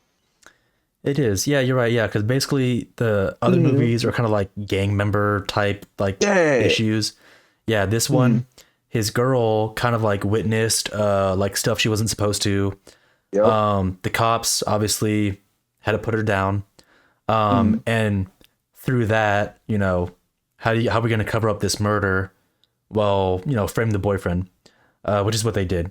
So yeah, you're right. It is different. You're definitely right about that. It is a unique spin on it from the first two movies. I like that. Yeah, like him fighting the cop, and the villain is the police of is the captain of the police department. Yeah. Department. Yeah. And it was like a whole conspiracy. I just felt like it was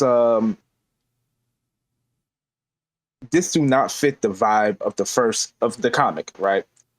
But I can see this as a comic separately. Like a separate thing. Yeah. Now I don't. Me and Kane only read the first comic that came out. We don't know if there is any iteration that have been taken from other comics to make these movies. Yeah, we only read the first one. If it was, I can believe this can be like a comic, stuff like that. It was just so different to me, and the reason why I liked it is because I had fun. I had fun with this, and I think some of the things they did was interesting as well. I think I really like the Crow. Yeah. Yeah. That's fair enough. You're putting it into like slightly different perspective. I agree with your point. So I do think this one was different, and because it was different, I do like that actually. Right. So tell me what you think, because you put this as your second. We were ranking them for this podcast, and so I believe you put this as second, right? Yeah, I think this one was higher up for me as well, which is interesting because you put it up like on top of your list. Right. This like the biggest thing that I don't like I said, is when they do comedy. This one didn't have like as much comedy as the other ones. Like this one was kind of more serious. They didn't have him like goofing around and acting like a dipshit, which I like. I think it should be like. I feel like the story should be serious because it's like your loved one is dead, bro. Don't act like a fucking comedian. Like it doesn't fit the vibe. So overall, I mean, yeah, this one had a lot of this one was up on the action. This is actually the third movie right here that's showing with the shootout with all the cops and stuff like that. Yeah. Him taking all the bullets and all that. Yeah, this one had a lot more action. For the first three, I mean, I still like this one over it. I like the different take. Like, basically, like what we were saying, I'm kind of agreeing with. I like the different take. I think I like the original idea better. Like I like the idea of like, oh, a gang or whatever takes your loved one, you go back for revenge. I still Right. like that concept. Mhm. This one is still a cool take of like being framed for murder, and then you come back as the crow. Right. Um, Still, and the premise still there. His love is dead, but that yeah, because of the system. yeah, That but he didn't yeah. witness it though. That is I think a slight downside because I think to become this like creature of the night, bro, like I Mhm. think they should witness the murder because that's gonna like add to the trauma. Um, But here, so it's like it was kind of like a mystery where because he he was had to solve it. absorbing like yeah he was like absorbing Yeah, all the and he saw what he did to him. So basically he did not know the police at all, right? yeah, He was trying to figure out who the killer was, right? And he was yeah. going and he found the first police, right? Hmm. The first policeman, right? And he was basically about to um I don't know if I can say it on here without getting uh monetized or whatever it's called. He was about to molest or rape these Oh these yeah, these girls. Yeah, these girls coming from a party. yeah, He basically saved the girls, right? And he was like, "Yo, who framed me?" and stuff like that. He touched the cop, and he saw he relived.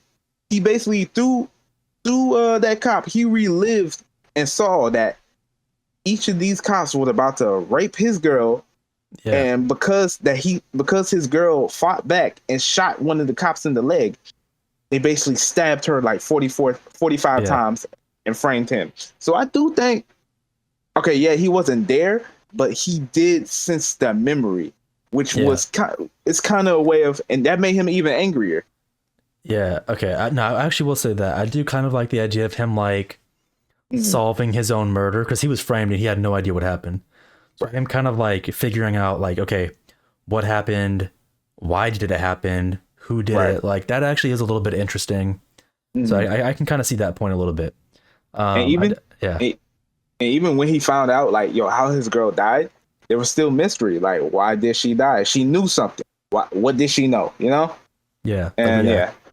No, that is actually that's a good point. Yeah, Mhm. yeah, I like that actually. So Mhm. still not the top movie, but I still think it's above a lot of these other ones. Yeah. Um, yeah, I really like that. I think this movie actually has some pretty good heavy hitters. In this movie, it had Christian Dunst, aka Mary Jane, from the first Spider-Man. Yeah. Oh, that's right. Yeah. This one had the other guy that played the ghoul in Fallout, right? Yep, yep, Was it? yep, yep. I want to say his name was like Walter Goggins or something like that. Do you know what his name is? I don't know his name. Straight from the Or dome. Walton Goggins. There you go. That's what it is. Mm. Yeah. Yeah, dude. I saw him. Like he's a part of the police force, and I was like, "Is that him?" Like from a distance, I'm like, "It looks like him, but I can't tell." And when he got Mm. close up, I'm like, "Wait, maybe that's not him." But like, it looks like him, and I'm like, Yeah, "Dude, holy shit, it is him." I had to look it it up is to like him. Yeah. verify. Dude, he looks. It's so fucking weird. He looks so young but old at the same time. It's like so fucking weird. You know what Nah. I I agree mean? with you. Yeah, I agree. But I thought it was really cool to see him. I was like, "Holy shit, I've never seen him this young." Mm. Because like his facial features look young, but he still has that like hairline of an older man. Yeah, You he know got what I that. mean? Yeah, you see, the boy salute like this. Yeah, Boy got that chrome no, though. You feel? yeah. I'm talking a little bit of shit, but I love him. He's a cool Oh no, fucking he dude. Yeah, fun amazing actor. actor. Man, yeah, Um, nah, yeah, I yeah. like the stuff that he's in. So Mm. I do think he's fucking like as he's getting Yeah, older, like just aging like nicely, bro. He's yeah. I Fine like wine. him in his yeah. Yeah. Fucking Hateful Eight. Good shit Oh right man, there. yeah. Oh man, I love it, man. Him with Samuel L. Jackson. He said, "Did you Yeah. get him?" Yeah, no, I Nah, I fucking love it. yeah. He's a cool fucking actor. I think. Yeah. Yeah. I don't know if there was anyone else for this movie, but I know they I get think the some. captain, the police captain, Oh, yeah, he kind of famous. I don't know where he's from, but I seen him around. he does look familiar. God, I Mm. don't forget. Yeah, I don't recall. But no, he does look like Right. he's been in some things. Yeah, I was Mm. surprised because I feel like this movie is the movie that's like started to get like actors that people like recognize more now.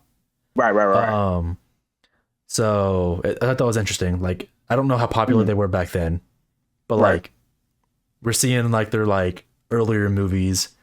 Mhm. And The Crow 3 probably wasn't like super popular. Right. So it's cool to kind of see their like see their little debut in the movie. Nah, for real, for real.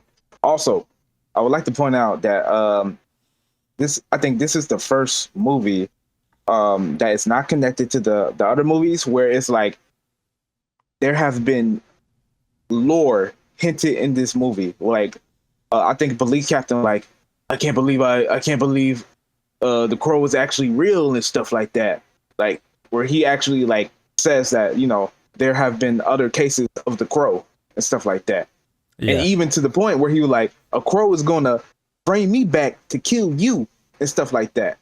Hmm. Uh which I was thinking like I think it like in terms of villain, I like him as a villain. I like him as a villain. Maybe not more than another one that we're gonna talk about. Actually, no, I Yeah. like him. I like him. Yeah, I like him as the villain. Um, because he was strategic and still Yeah. kind of he was like a psychopath.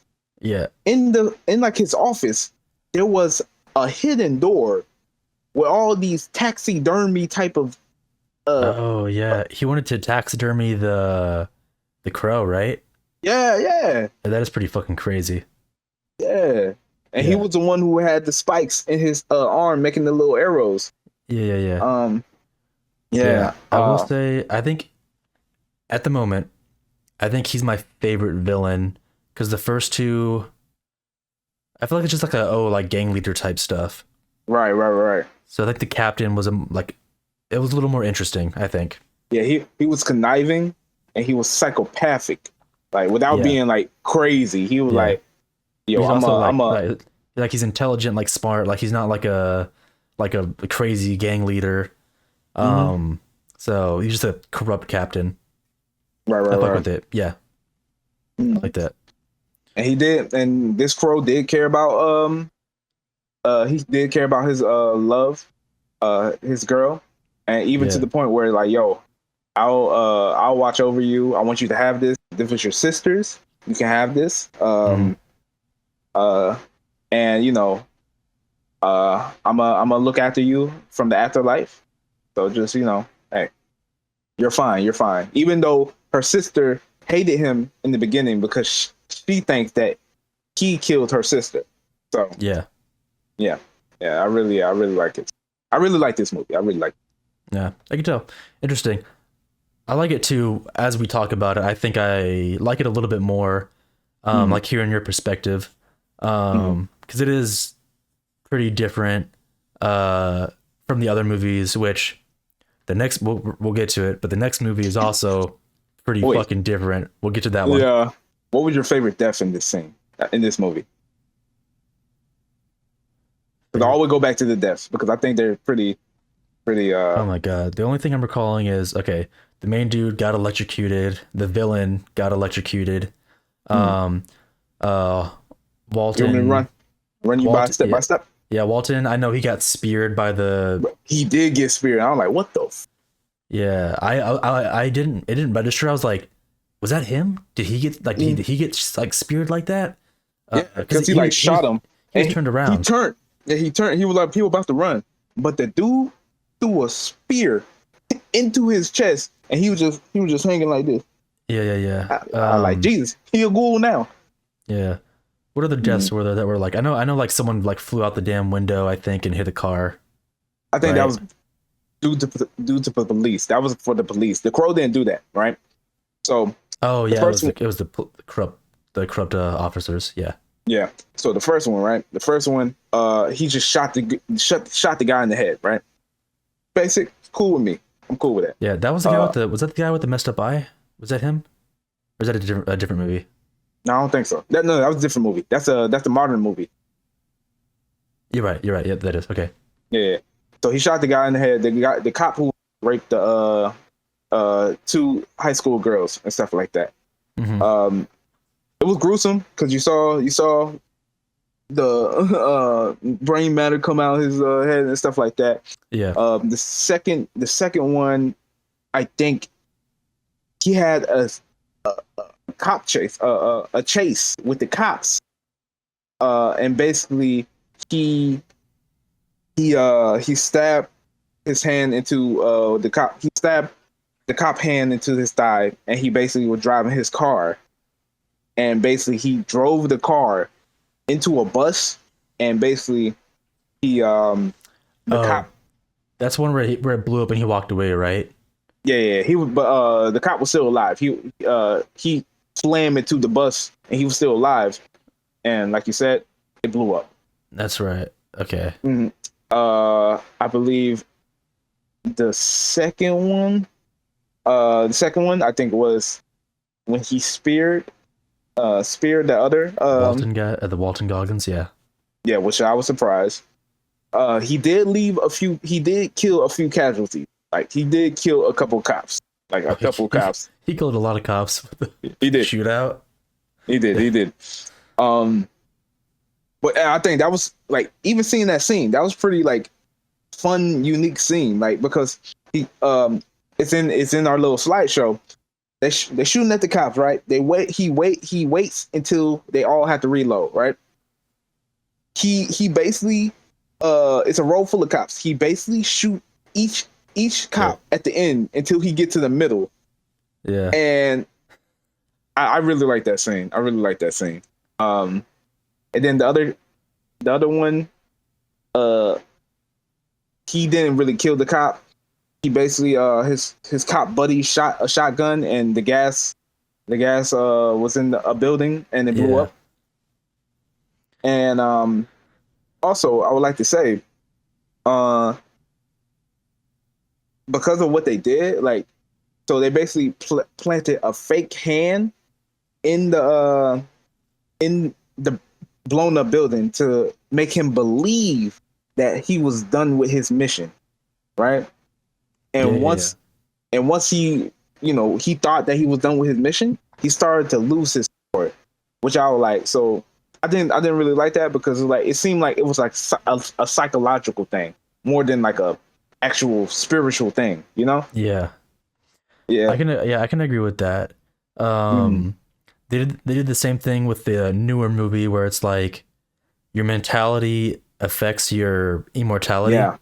Yeah. So like, if you lose faith in the person you love, you'll lose the immortality.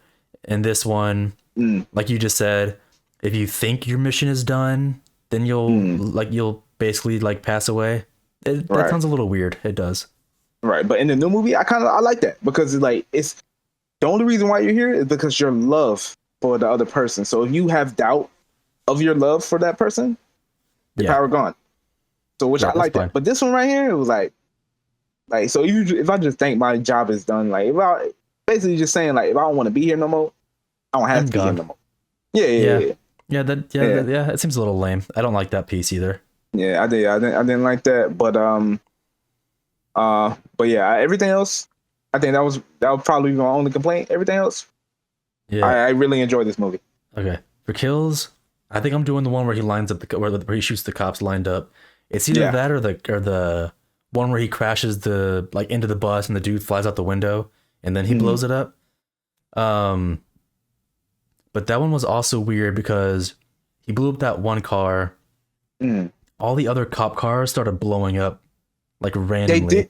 They did, bro. They did. That's why didn't like that, because I didn't see the reason why, unless he was just blowing him up with magic. Right, and that's why I was like, this is the most actiony Crow we getting, right? Well, what's your favorite kill? Is it the same one, the shootout, or probably what? this? Oh, okay. So my favorite kill is probably the spear kill, the cop kill, because like I said, that was interesting, or when he killed the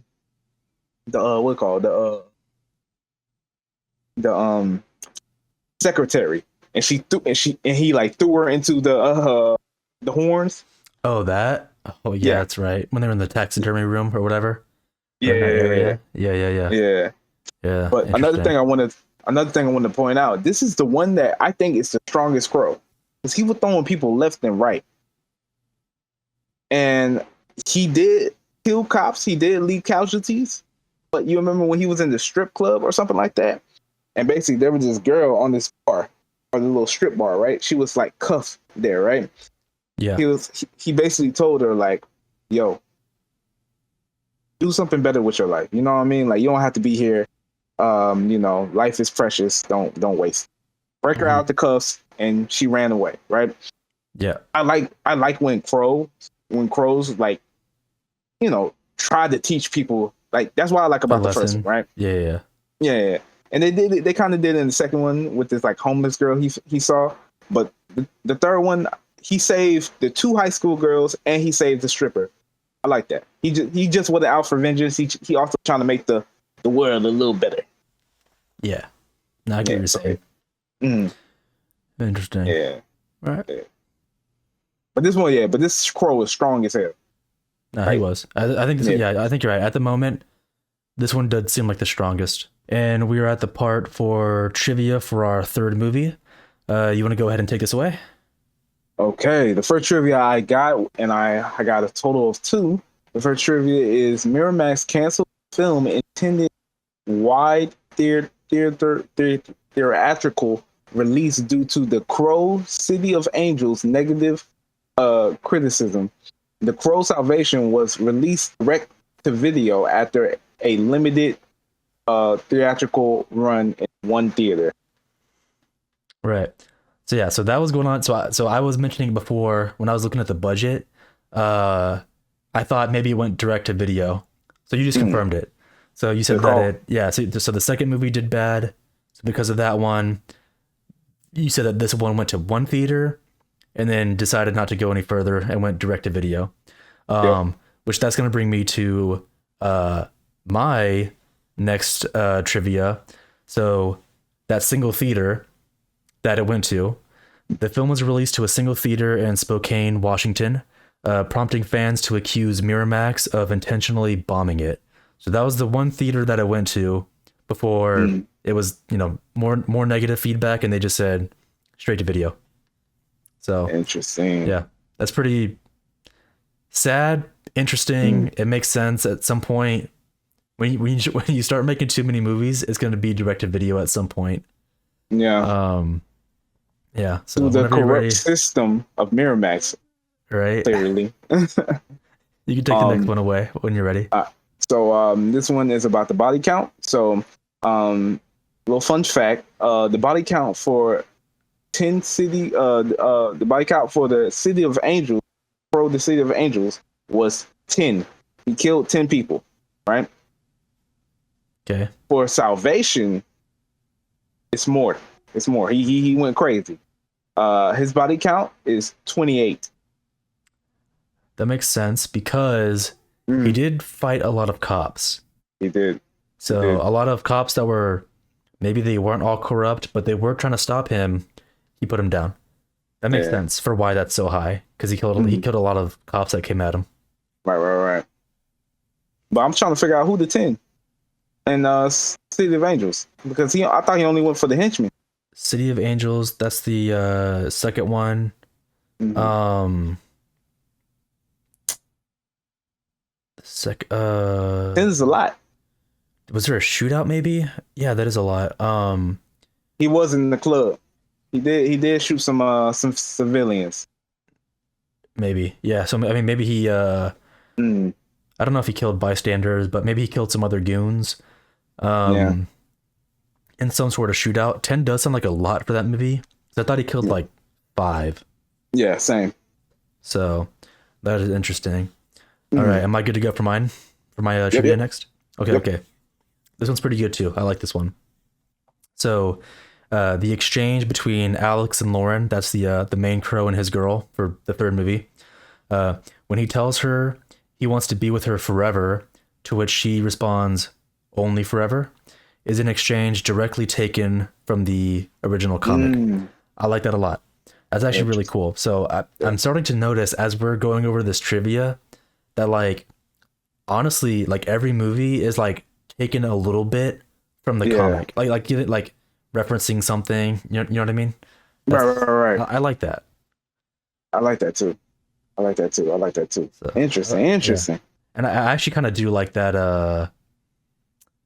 like that little like love banter, like, oh, I want to be with you forever, like only Yeah. forever. Like I kind of Uh, that's a little cute. I do like that. like to be Um, honest, man, I would want a love like the Crow. Except she don't die. She yeah, stay she don't alive die. for we die in old age Yeah, than yeah, anything. If we know, like, but just having that type of love, like, like, yo, I'll do anything for this girl. Like this, yeah, she is my rock, she is my earth, my yeah. world. Like, My ride or die. yeah, No, you no, ain't that's fair dying. enough. Yeah, Yeah. yeah, right. Yeah, no, yeah, no, I like that. That's hopefully the kind of relationship everyone wants, like one that's like Mm, really rock solid, pure, and everything like that. right, So right, yeah, right. no, I agree for sure. Rating, collection. Rating and collection. This one, honestly, I'm willing to give it maybe. God damn you! You make me like debate on my rating. Maybe I'll give it. I said the first one was like a 6. Hmm. This one, I'll probably also give it like a 6. I'm not gonna rate it super high, Hmm. because I still don't think like it's an amazing movie that I would want.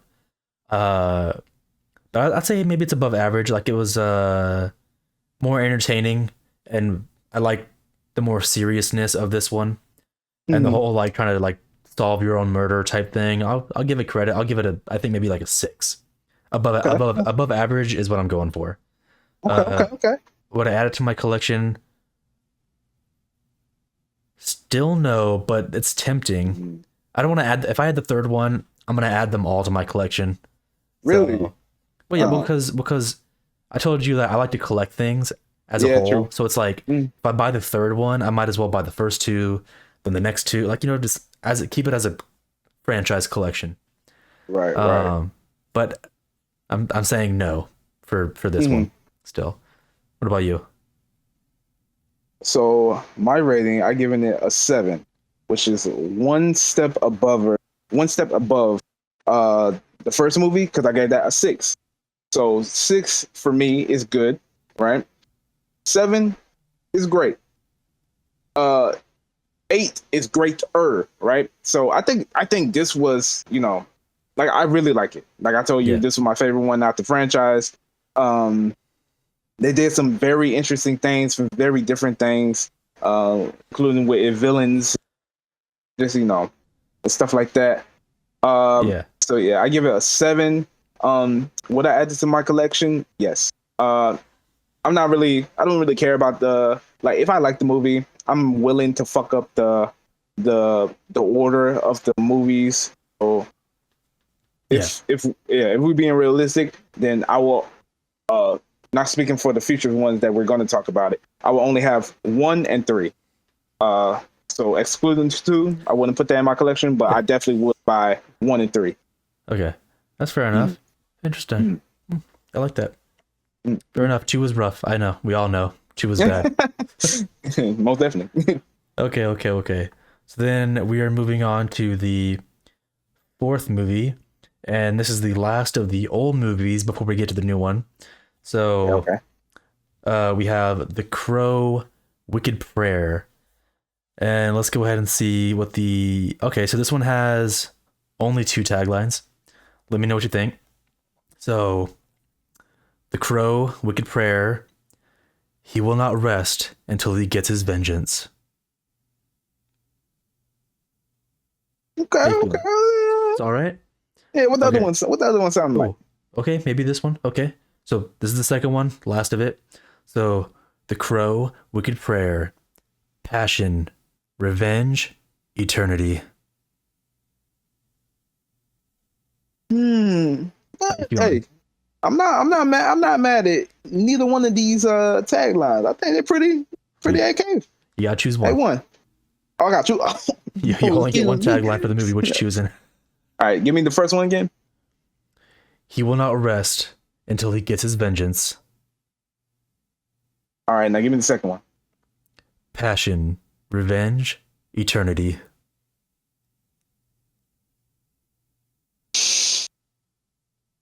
I want to say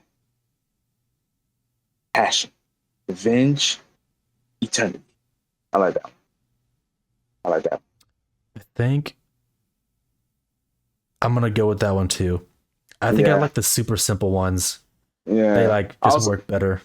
I also think you can really maybe you can really divide that him for him him individually from the other movies. I feel like Yeah. the first one you can just generalize that to the franchise. You know what I mean? Yeah. Okay. I mean, well, you can generalize that second one too, but Yeah. I like to say, No, the second one, like whatever the amazing sequel to the first one or whatever the fuck that shit was. So no, stupid. I mean like the second tagline of this movie, not that Oh, second. this one. Oh yeah. You're saying you could like yeah. Okay. Yeah. Sorry. You're saying you could use Yeah. the second tagline for like basically anyone. Yeah. Yeah, I think it's fair. yeah. So I'm probably gonna mess up this name too. So this movie is directed by Lance Mungia is what I want to say. I don't want to say Mungia because that doesn't sound right. That sounds stupid. I think My it's boy Lance. Mungia. Lance Mungia. Okay. Known projects that I'm seeing here. The oldest one that's showing up. This is 1998. Six String Samurai. I've never heard of that. Never heard of it either. Sound dope though. Well, actually, there's not a picture for this one, but this one's a little bit older. 1996, A Garden for Rio. It's labeled as a short, so it's not. I guess it's not a full movie. I never heard of that one either. This one's a little more recent. This is 2016. He's still directing it. In Time, the Delgado brothers story. I've never heard of that one either. Yeah, never have it. Yeah. He's on a losing streak with us. That's fine. So this came out in 2005. So 5 Okay. years after the previous one. Okay. And prior to that, it was 4 years. So it went from, I believe it was 2 years to 4 years, now to 5 years. So, they increased the year, like the gap by 1. So it took 5 years to make a sequel. Okay. Which the last one was direct to video. It makes sense. Yeah. Let's go ahead and see if we got a budget for this one. I would imagine this one is probably direct to video if I had to guess. Am I seeing anything on this? I actually don't think I am seeing. I don't think I'm seeing anything about the budget. Nope. Okay. Yeah. So, not seeing anything. I'm assuming it was a low budget. Maybe I could just kind of like try to look it up real quick. Right. But you want to bet high or low? You think it's higher than lower than 10 million? Yeah, higher than 10 million. I'd guess lower. The same or lower. If I could even find it. I don't even know if it'll even pop up. Okay.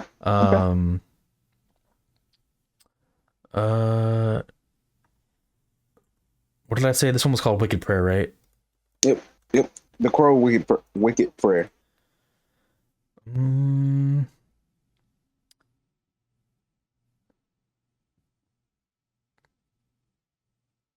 Oh my god, that's crazy. Okay, I don't know if this is legit. Just what like the first thing that I'm reading. So apparently this is a reviewer saying this. Said that the Crow Wicked Prayer was made with a budget of 12 million. So that's 2 million above the previous movie. And then they said, which was like having a room full of 6-year-olds with finger paint. That's pretty rough. They're I guess they're just comparing like how bad it was or whatever. I mean, 12 million's a little bit better. So, but I'm assuming it was straight to video if there's no no details about box office, which makes sense. Going on into the story for this one. This one was definitely explain it. I got you. All right, story for the fourth movie. So, another love interest story, no father son type shit. Oh my god, this is gonna sound so dumb. Like when I explain this, it's gonna sound more stupid. So it takes place in a town, and I guess there's a kind of like race war kind of thing going on. You have the like white miners is what I want to describe them as, and these like Indians or whatever. So they don't like each other. There's this whole thing where the white people are trying to mine and like work, but the Indian people I think want to have it shut down and they want like a resort built, like a casino. Uh, so neither one likes what's happening, so they're like butting heads with each other. Race war. I don't know, it's weird. But main character is on the white side and his love interest is on the Indian side. So to my understanding, it's kind of like a Romeo and Juliet kind of scenario, but way worse. 'Cause I just don't like the theme. They like each other. They're trying to like, get married or whatever. They end up getting killed by like a group of, I'm going to call them a gang for now. This little gang that's in their, like lives in their town, knows them, knows about their love, and basically kills them both. Side story here, it turns out that that little gang is actually like a Satanist like cult group. And so the main dude is like on a mission to basically complete some sort of ritual to let the devil inside him and like become the Antichrist or some shit like that. It is so fucking wild. Like, and it's so separate from like the murder of the main character. So, but I will say this though, besides probably not liking their love, one of the group members did like take his girl's like eyes as a part of the ritual. Like, oh, through her eyes, we'll be able to like see some shit or whatever. So like they killed her for a reason. It wasn't just because of hate. It was because they wanted her eyes for the ritual. Also, he took the dude's heart. Like, he did. The main character, they took his heart. That like was also Thanksgiving part, like turkey. that, so that was also part like for the ritual. So there's some hate behind it, and then some reasons to complete the devil bullshit. So how you feeling that for the story? I think you did a great job. Me and my roommate were looking at each other like, oh, did he watch it too? Yeah, he watched it. Yeah. Cause I was like, hey man, I ain't watching it without somebody watching it with me, just for I won't have to die, right? Yeah. Me and him both look at each other. We were looking at each other. We were like, you know what the hell going on? Yeah. We were confused as hell, man. We ain't know what's going on. It was weird, and I think I described it decently well. I'll admit, when I was watching the beginning, dude, and I just want to say this for everyone watching, it is so different. Like literally in the beginning, you like, see the miners and Indian people or whatever, and like you have like the Satanist group. You don't know anything about them, but they just like show up with like guns and like causing chaos. And they do this weird thing where like when one of them shows up, it like shows their name like pop up on screen, like, oh, like it like freeze frames, like, oh, gun, do freeze. My name is War. And then it's like whatever bullshit it said, like, oh, like occupation, cult person, reason, revenge, like that. Dude, it was like it gave a description of their like character profile, and it did that for each of the bad guys. It was so fucking weird, man. To be honest, I did not like that at all. I didn't like it at all either. I didn't like. Okay, so let's break down these Satanists, as we should call them. We got, so they all based off the four horsemen of the apocalypse, right? So we got first who we got is who you want to go first? I know we got I'm gonna confuse some of them. Yeah, Pestilence. I was gonna say him. That was the guy with the longer hair that was kind of like weird, right? No, Pestilence was the Asian dude. He was Asian guy, who had cancer. And somehow, so his whole introduction, right? He come in with his car, and they each got a car, right? They each got a car. The horsemen of the apocalypse each have like horse that they drive into the apocalypse, right? So they each have a car, right? His car had like toxic waste, right? So for some reason, can you tell me why they was there? They just wanted to cause problems. I didn't understand that. They were on they're on the side of the miners. I know Okay. that. But they're Mhm. all like it's an A, like that's the A story. They're on the Uh, side of the miners. They don't like the Indians. But the mhm. B story is they're a part of that cult and they're trying to Yeah. complete a ritual. It's like two separate things going on with them. Right. So he had like this toxic waste on his little car. It was like a little Camaro type of truck, like car. You know what I mean? Yeah. And he had the little toxic barrel on this thing, right? A couple guys came up to him. I don't know what, maybe trying to start some problems or something like that. He all while sitting down, he kicked each of them in the face. They all disappeared from the screen. As soon as he was done kicking them, he kicked the barrel. Next thing you know, the kick had enough force to to make a scrape in the metal to cause the toxic to come out. Yeah. And me and my roommate we looked at each other. We were like, we just started laughing because we Yeah. already knew what type of movie this would be. Yeah. Then we go into Famine, right? Yeah. He was a Mexican dude, right? War was the guy with the short curly hair.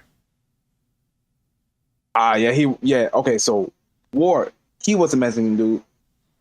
Now Famine was also Mexican. He was also Mexican as well. He Oh, he was too? bald. He was the bald one. You remember? He was Yeah, the bigger guy, big, right? He's the bigger boot big guy. balder. Yeah. So Famine. He was I think he was a cook. He was a fryer.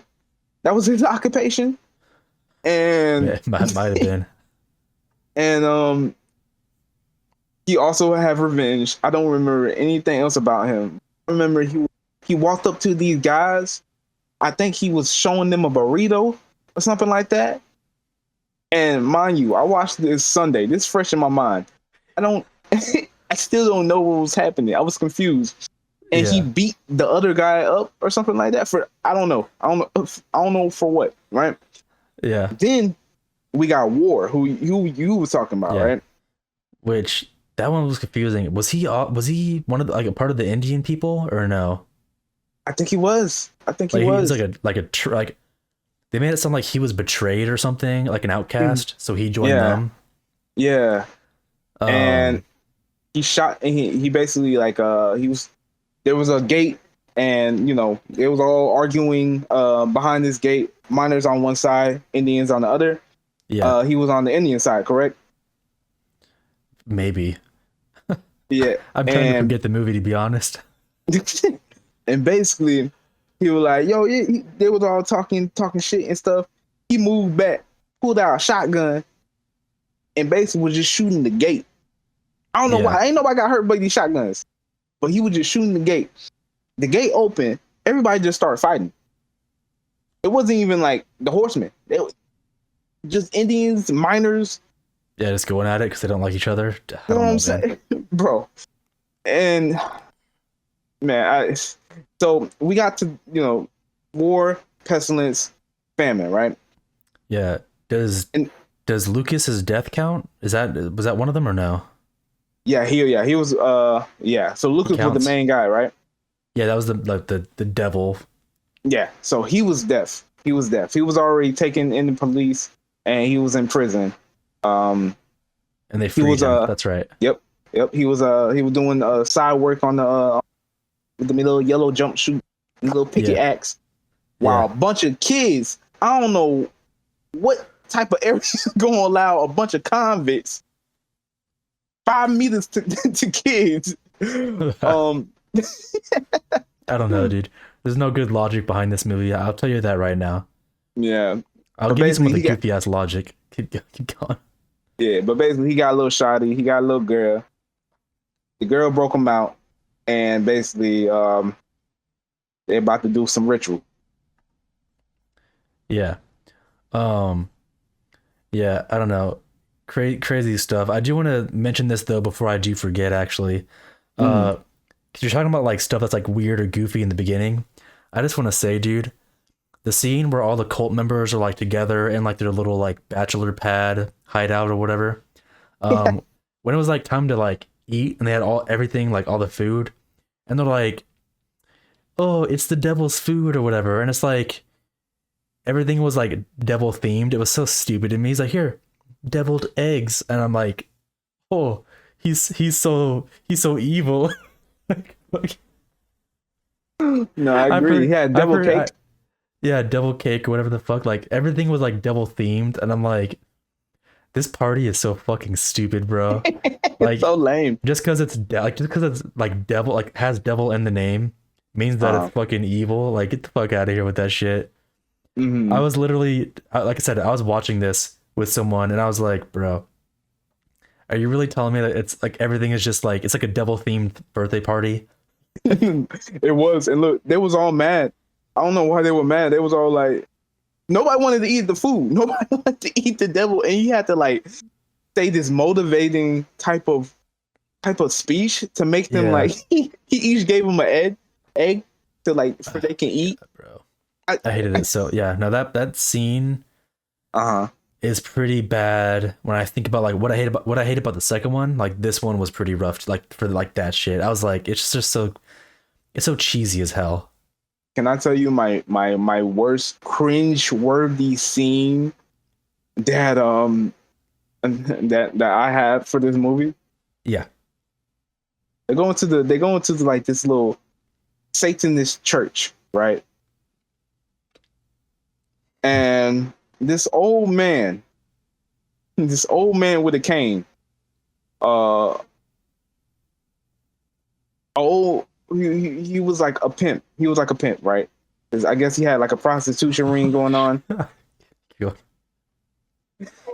and basically the two Deaf and his girl, they were trying to get married.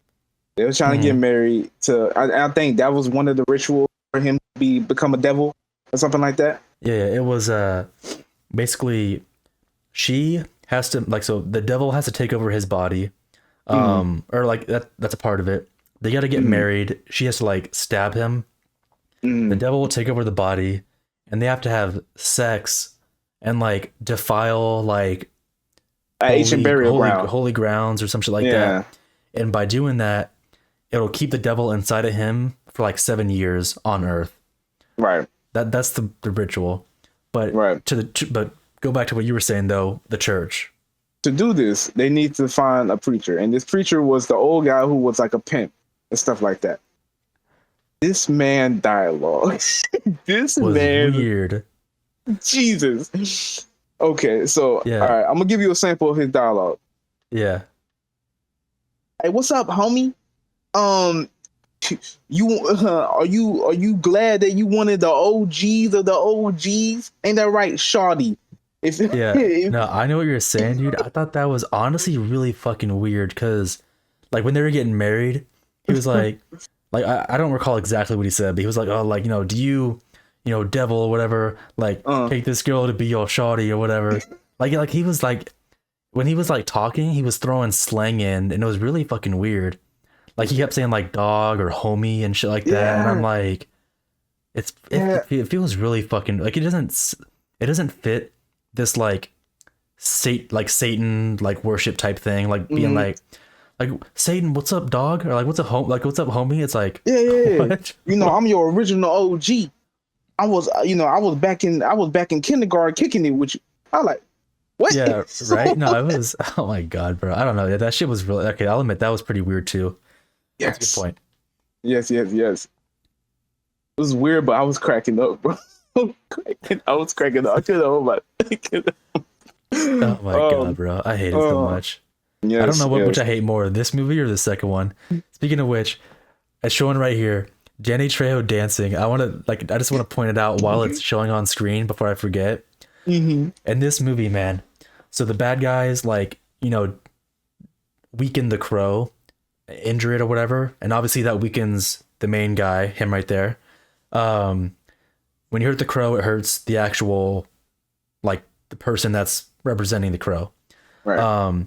So he gives the crow to like Danny Trejo, and he's like, whatever bullshit.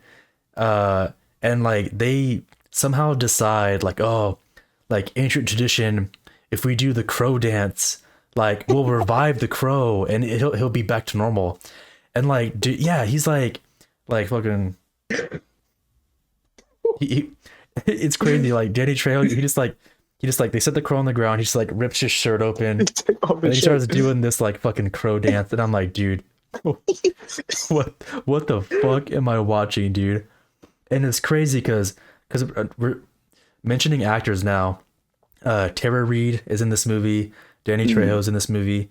The guy that plays War, he looks familiar. I don't recall what his name is. He do. He looks familiar. But The dude fact that they got- from Terminator 2, the kid from Terminator 2, he's the main crow.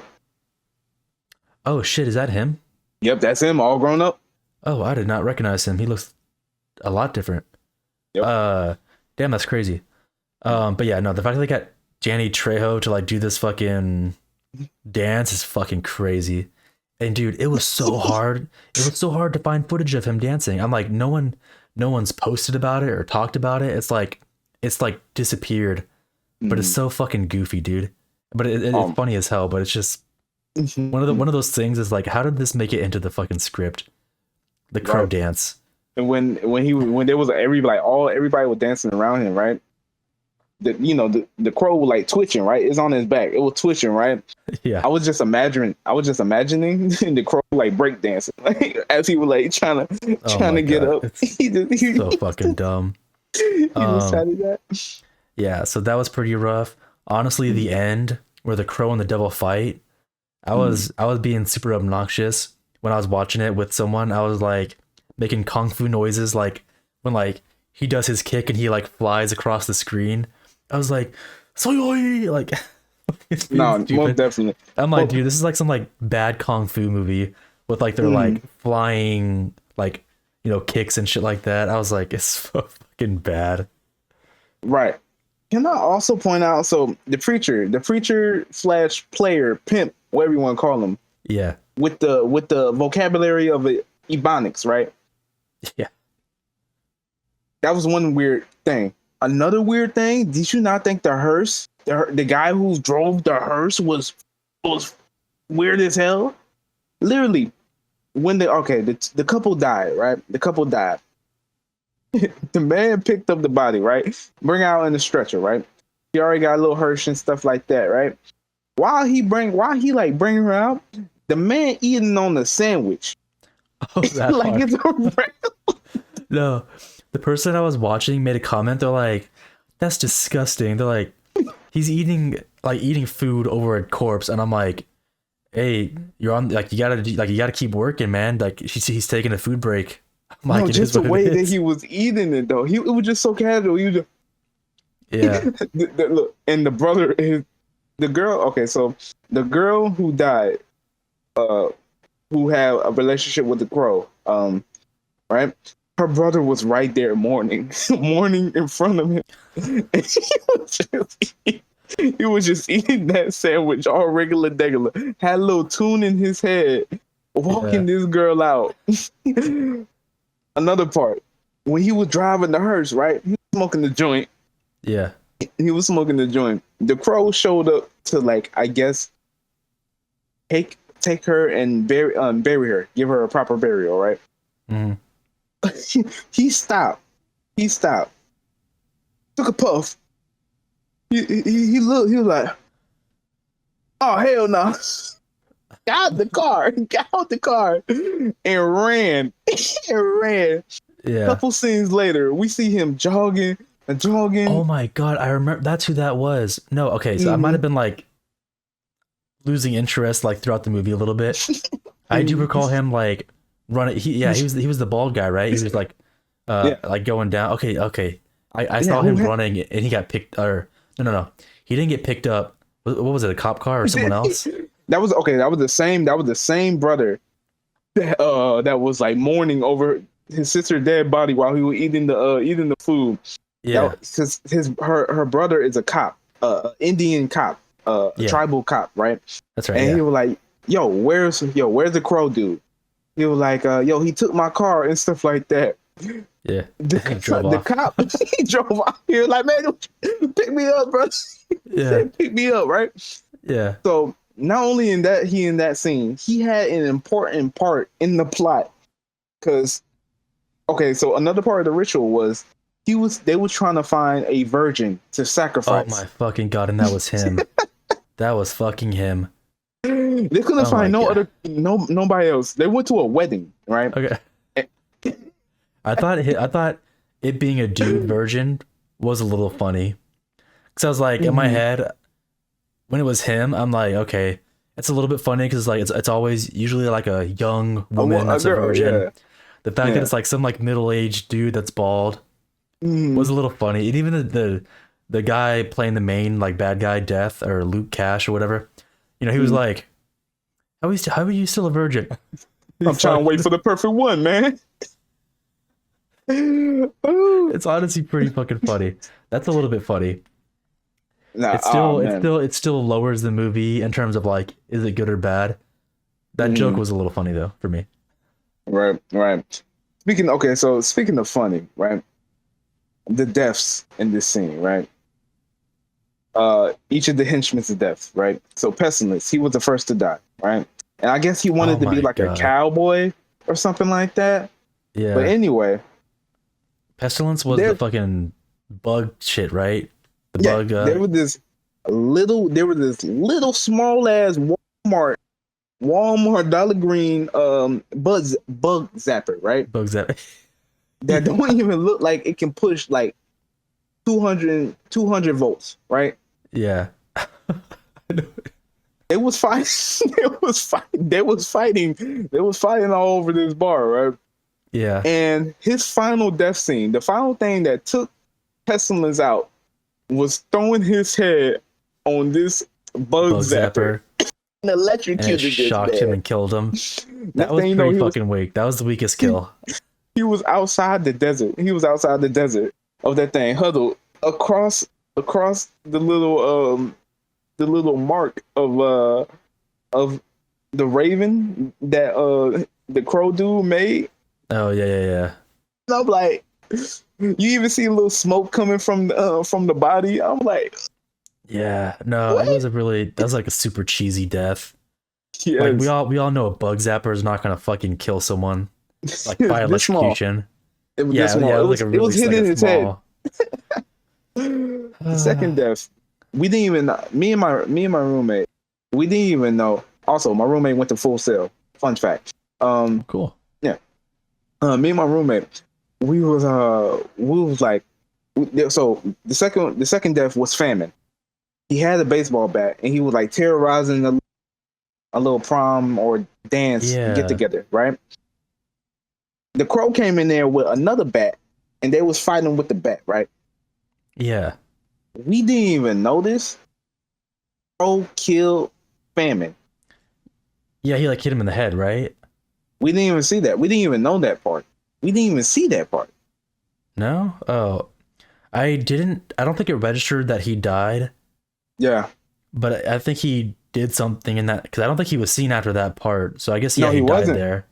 We were so confused. We were like, yo, is it just war? What happened to famine? And Yeah, stuff like his that. his death was really nonchalant. They didn't really like emphasize his death. Right, right. And the other death, the war, the War. third death, right? Uh, basically, the crow didn't even kill him. Uh, basically at the end, the Indians came to get revenge on the crow, right? Mhm. And basically they were just shooting all willy nilly, right? They were shooting all willy nilly and stuff like that. And basically, the crow and War was basically hiding behind a stone pillar or something like that. The stone wall or whatever. Yeah. Yeah, yeah. And basically, they made some type of joke like oh, you didn't really plan this stuff out or something like that. I'm like, didn't you just try to kill him? Like a couple like what they talking for? Yeah. But anyway, they hop out of the thing. The Indians are all reloading and stuff. And basically, the crow was about to like he forgot about War. He didn't even care about War enough to kill him. He was basically about to go into the church to kill Death and his girl, right? Luke. Yeah. War was, I think he just crazy. He just crazy, right? he wearing dynamite all around him. He set the dynamite off. He lit the fuse, right? He was about to run to the Indians, and basically the crow jump on him and basically stopped him from suicide bombing everything. Yeah. With the explosion creating the crow symbol. I'm like, please. Too cheesy. Too cheesy. Yes, absolutely. Absolutely. Yeah. And then then the next one was Death with a little bit of kung fu fighting, and then Yep. Flipped him over and like just he had a spike come through his chest. It's probably the best death, I guess. I agree. I like that death. I like that death. And then after that, so she was trying to get him to, have sex with him. His girl was trying to get him, who is now possessed by the devil, to have sex with him on this ancient burial ground, right? This holy land. Yeah. And basically, they had to do it before the sunrise. Or breaks the spell. Yeah, break the spell. Basically, it was fighting all night, and basically the sun rose. She over here praying to God, talking about, please, Lord, please, don't do something. Are you talking about Tara Reid when she was in the car praying? I don't know what that was. She was like praying with sunglasses on. I was like, what the fuck is going on? What you doing? What you doing? You doing Plan B now? Because you think you're going to hell? Yeah, Plan B. She's like, I'm praying. Like, I don't know, dude. Like, hey, look, man. I'm sorry for all the shit I did to you. Please just let me in the pearly gates. Yeah, I don't know. That shit was. I don't know. That shit was all fucking. The movie was just weird, bro. I'm glad you fucking saw it though. I hate you because I was so content. I was like, man, I don't need to watch the first film. I can tell by the cover of the film that this shit was gonna be shit, right? Yeah. But then I called Kane. Different. I was like, yo, bro, did you watch all of them? He was like, yeah, man, I watch all of them. Dang. So where you found the other one? He's like, I rented $3. I'm like, interesting. All right, since he did it, I'll do it. A waste of $3. You owe me $3. You dumb best. Worth it for the podcast. I hate you. And we were at the trivia part for this movie, The Crow 4, The Wicked Prayer. I'll go ahead and take this one first. So the main character for this movie is named Jimmy Cuervo. That means crow in Spanish. So they did a little bit of a name play there. Just a little something fun fact. Yeah. What's yours? Okay. So my little trivia is there are repeated references to Lily as a blue-eyed Indian, but close up show that she has brown eyes. That's fucking dumb.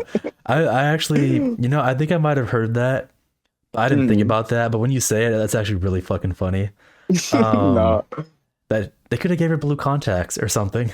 No, the funny part is, so I never noticed that they called her a blue-eyed Indian. All right, I wasn't paying attention. Yeah, I might have heard that in the beginning, maybe. But I did see that she had brown eyes. Right? But when the devil girl, or deaf girl, Tara Reid, took her eyes and placed it into hers, I think that's what she did. They were blue. I was like, what? So only work on blondes? Like, I don't get it. So they forgot to make her eyes blue. Yeah. Like she was supposed to have blue eyes, but they forgot. Right. And they just gave the blue eyes to her.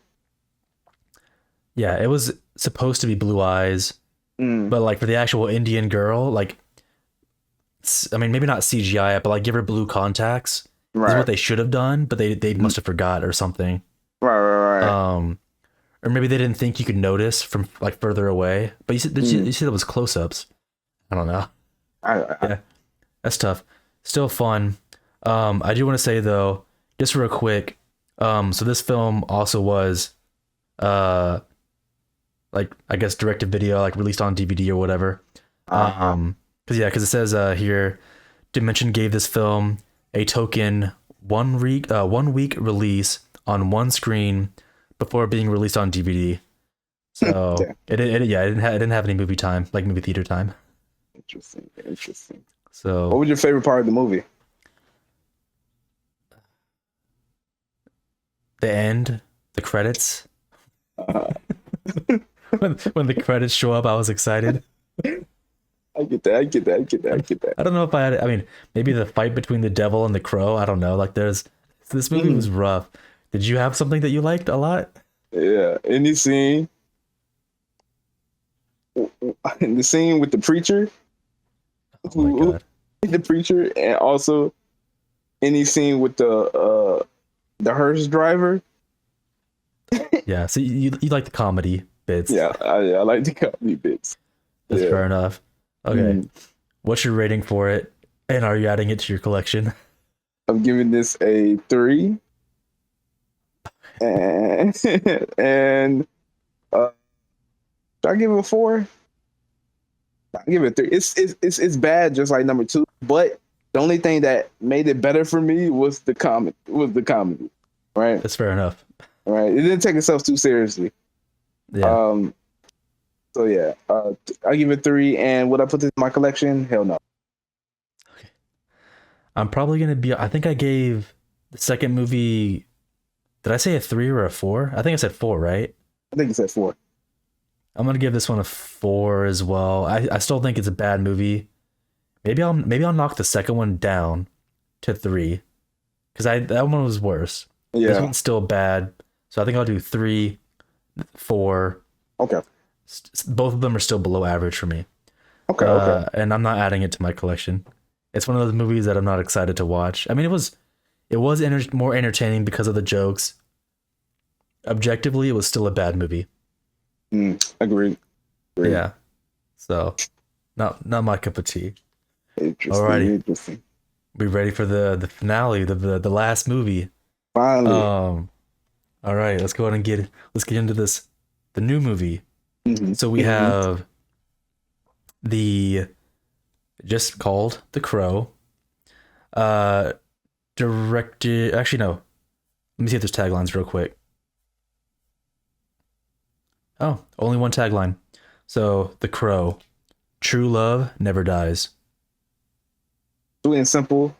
Hold true to the franchise. I'm cool with that. So this movie was directed by Rupert Sanders. Let's see if we got any known projects here. Okay, I actually know all these movies. So let's see. Earliest one that I'm seeing here, I don't think I watched it.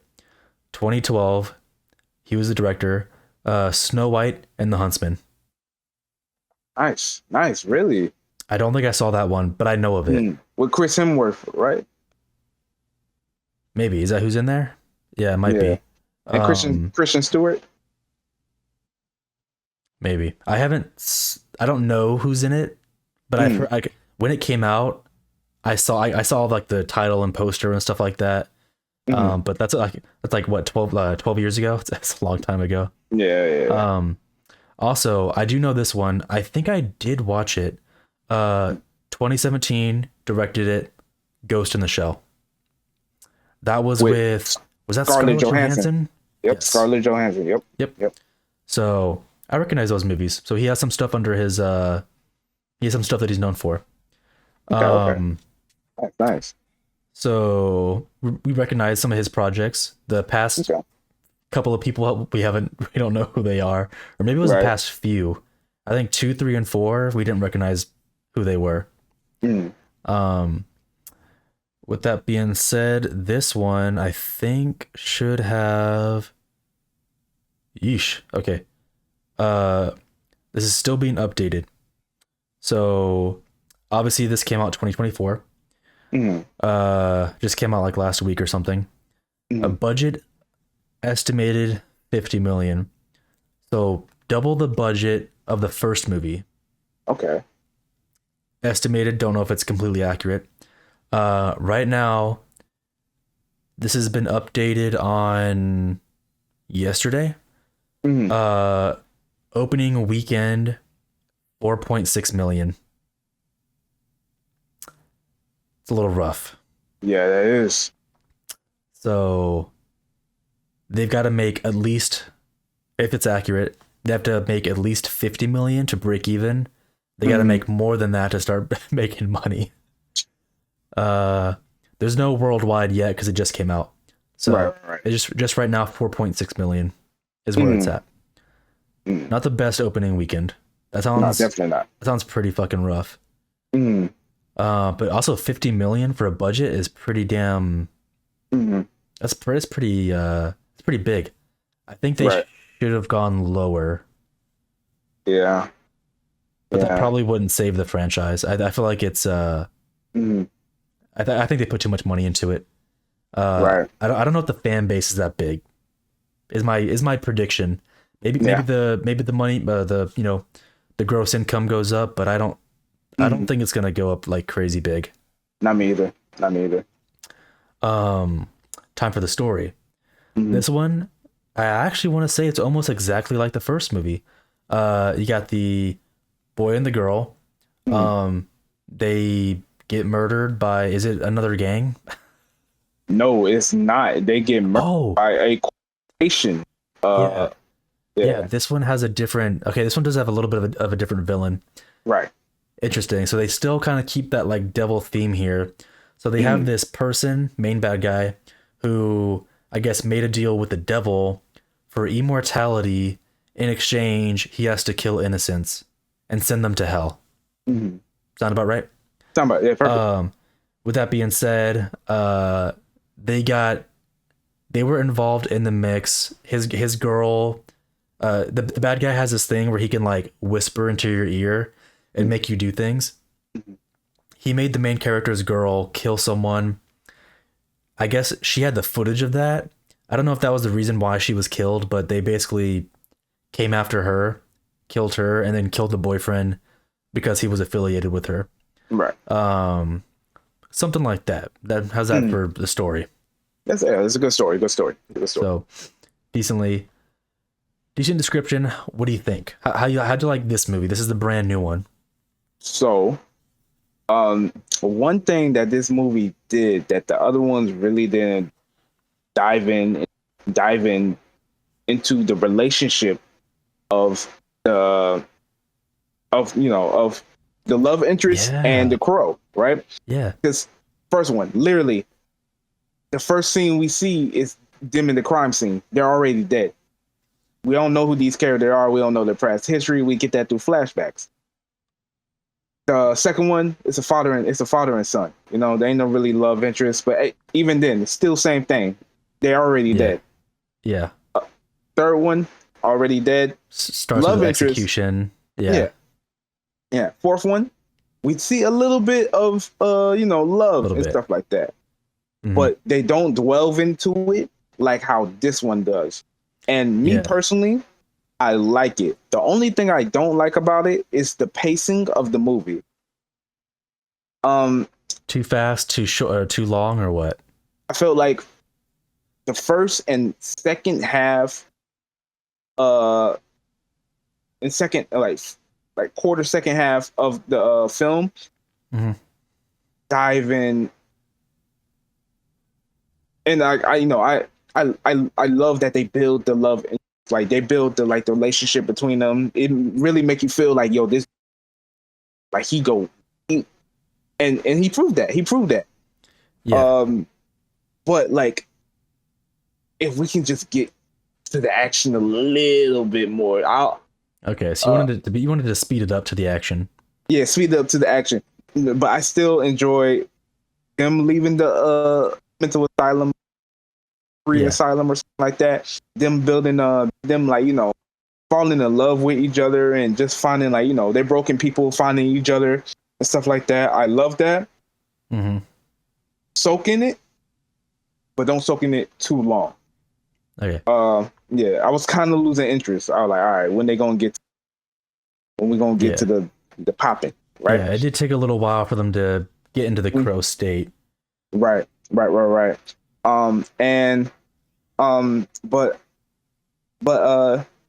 even then, this is a crow who was mostly didn't know what he was doing when he was like trying to hurt people. He was still in the stage of like of confusion. If I want to, if that Yeah, want to make it right. what's going on? Like, why is he brought back? Why is he alive? Right.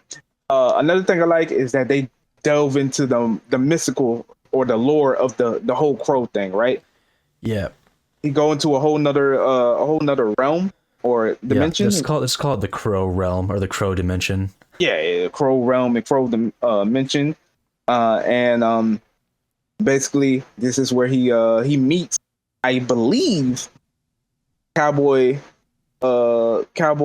skull guy in the comics, right? Because that's in the comics is where you only go into the like the little realm. You go into a different realm, right? Yeah, where he can talk to the crow, and there's another character who's like a skeleton who is like a cowboy. Yeah, so you think that's him? I think the character who like a Latino character, old man who basically tell him his powers, tell him powers and tell him what you can do and what you need to do to advance the plot and stuff like that. I did like that. And the action was pretty good. But the action I think was the best out of all the movies. This was the most brutal. Like, it was actually rated R. I agree. Yeah. I really like that. I really wish we dove more into the villain a little bit more too. Yeah. Okay. More details for the villain. Yeah. That's fair enough. Mm-hmm. How about you? How you feeling? No, I think for the most part, I like this one. They kept it serious. I like that. Mm-hmm. They had like a little bit of like a smidge of humor, like hold my cigarette and like for the dead guy or whatever, but like nothing super crazy. Mm-hmm. I do see what you're saying. I actually like how they do like start from the beginning. You see the characters meet, fall in love, and then die and he becomes the crow. I like that. I did hear someone complain about it. How they were saying like, oh, I don't want to see like the big like the start of the of the relationship or whatever. And I think they said that they like the original better for like already starting like with him becoming the crow like right away or whatever. Mm-hmm. And I don't know. I think personally I like seeing the relationship, even if it like didn't just start, like have them like maybe mid relationship, like see them blossoming and having fun. Right. Like I want to see what he's losing. Mm-hmm. Like, cause like I don't want to see like some flashbacks of them like giving a little bit of sweet talk, like like show them having fun and stuff like that, like show Mm-hmm. what their life is like, Mm-hmm. and then snatch it all away, because then I think that makes it more impactful. No, I totally agree with you. Yeah, but I can see what you're saying, how you wanted it to be sped up a little bit. That's a fair point. I think I was wondering that too, like mid movie or like whatever point it was. I was like, damn, he's not the crow yet. Like, when will he become the crow? I think I was thinking that at some point. Mm-hmm. But when he became the crow, I mean, I didn't think it was gonna be super like brutal, but like, damn, man, there's scenes where he's like, he put a sword to some guy's mouth and pushed it, and like his like jaw fell. I was like, holy shit. Mm-hmm. Obviously the gunplay or whatever. One of the first things that happened, even if it's like towards him, like him getting kicked out of a moving car and getting run over by like a fucking big ass truck. I was like, holy shit, that's pretty fucking brutal, man. And they showed that. They showed him getting run over. Even if he's immortal, he still got like fucking ran over. Yeah, and he feels the pain. Like he feels everything. Yeah, I like that they went in depth on the lore a little bit. Like, oh hey, you're immortal, you'll heal, but you're gonna feel the pain of whatever comes your way. I like that. I think that should have always been the thing, and that they should have like kept that theme, because that would also help like get rid of the comedy shit. Like, oh, I'm immortal, I'm a fucking jester, like I'm gonna be a goofball. Right. No, like when you get hurt, it's painful. You don't want to get hurt, but you'll take the pain if it means Yeah. Yeah. You take the pain because you're gonna, get your love, or not get your, well, you're gonna meet back with your love, but you Mm. gotta right the wrongs first. Right. So yeah, so Right. through pain, you're getting back to your love. I Right. like Right. that Right. theme. Mm. And I think this one did decent trying to like, showcase that. Right. Right. Right. I totally agree. Basically, everything you're saying. I definitely saw some fans saying like one. I saw some fans saying like this was disrespectful to Brian Lee and stuff like that.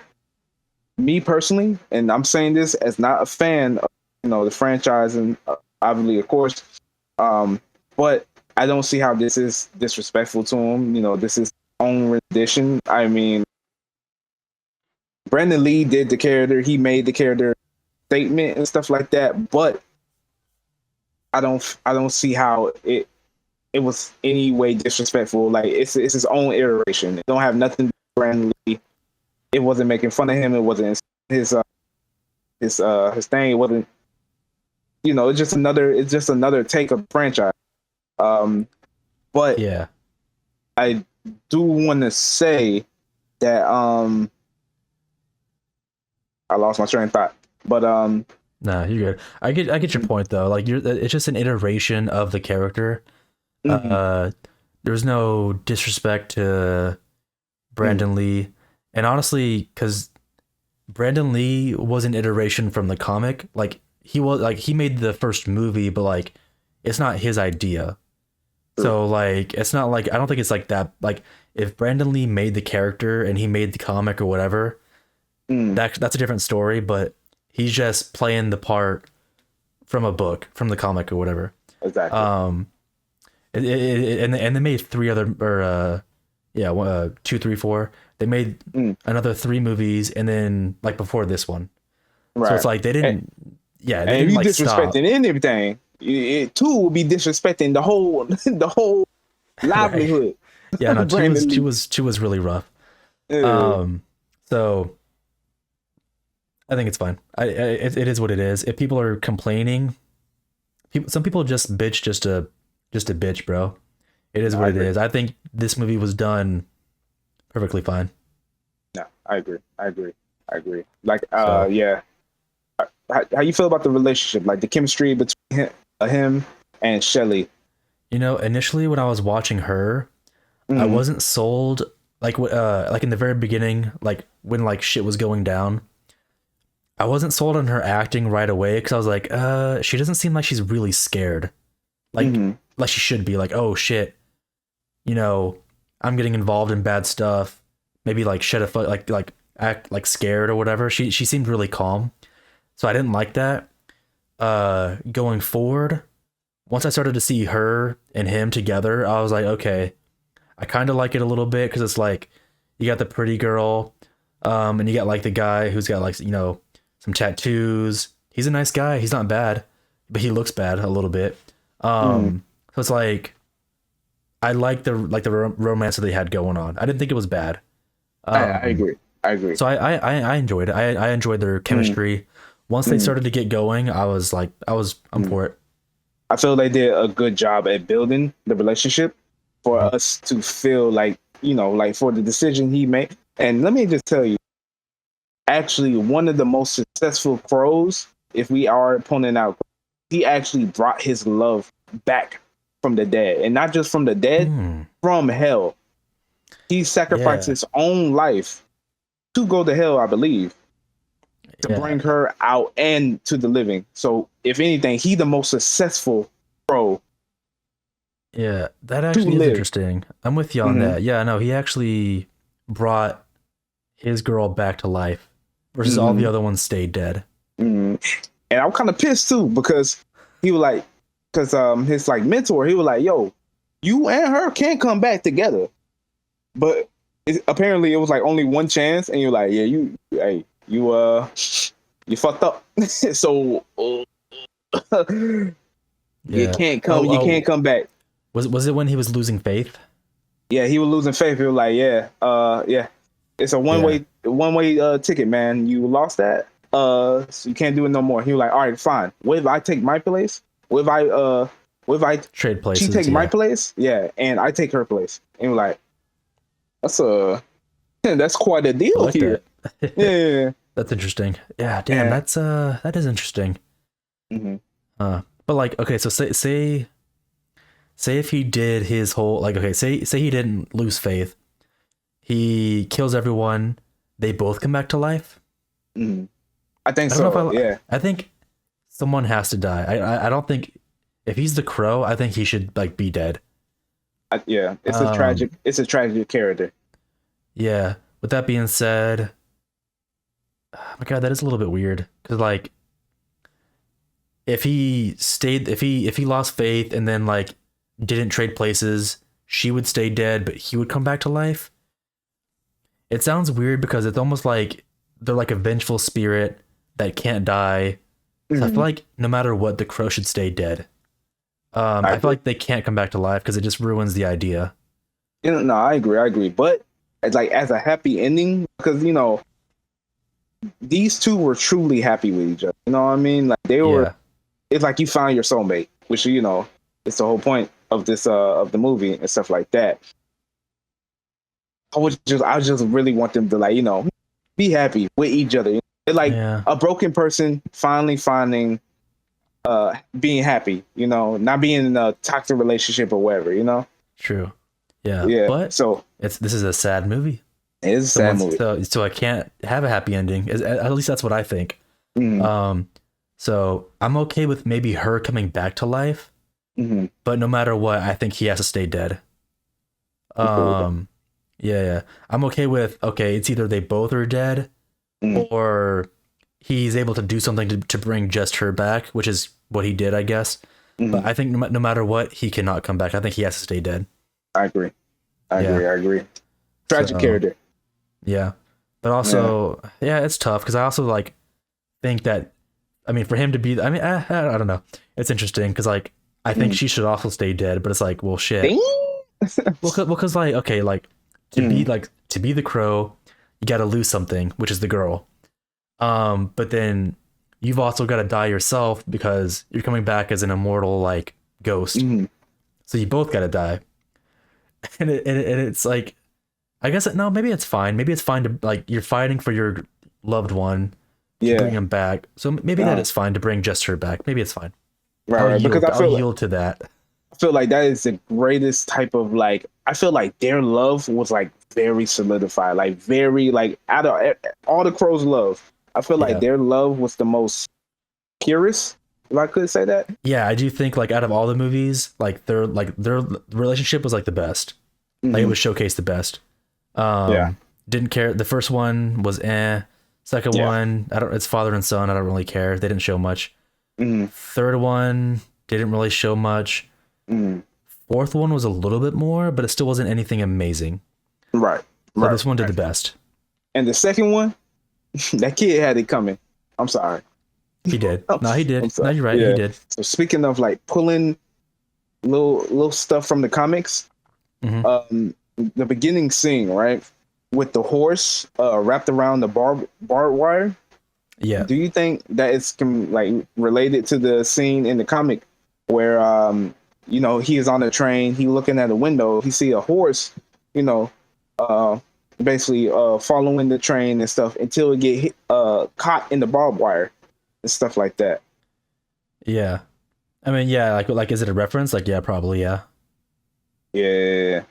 I wish to dwell more into him as a his Yeah. life Yeah, as they a didn't young show boy. they didn't go too deep into that, which I mean it's kind of whatever, I guess. Yeah, you only got some Um, amount of time in the movie. yeah. So I mean, but you're right, they don't go too deep onto like the childhood stuff. Maybe it doesn't matter. But they did show that, at least that was in the fourth movie too, like showing the horse and the barbed wire. That was in the fourth one, right? No. Was the new one the only time they showed a horse? Yeah. I swore. Maybe I'm wrong. I thought it was the fourth movie they showed a horse and barbed wire. Nah. I don't think so. Nah. Yeah, okay, maybe I'm wrong. Maybe. The Okay. fourth movie could never be so articulate and metaphorical with their analogy. I can't. Yeah, okay. So it was this one where he was like grabbing onto it and it was like breaking or whatever, or like cutting through his Yeah, hand. and he cut his hands. Yeah, Yeah. Which I mean, yeah, yeah. that was in the comic. Mhm.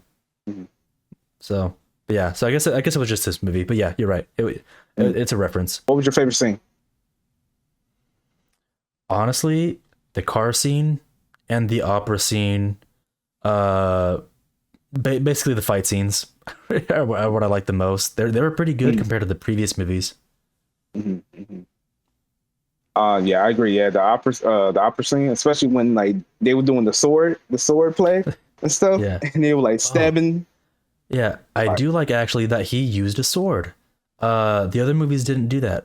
yeah, But he did use a sword in the comic. yep. So yeah, that was cool that they brought that back. That was cool. That's props Hmm. for this movie. Also, it's I feel like Bill Skarsgård, who's playing the Crow, Eric, Yeah.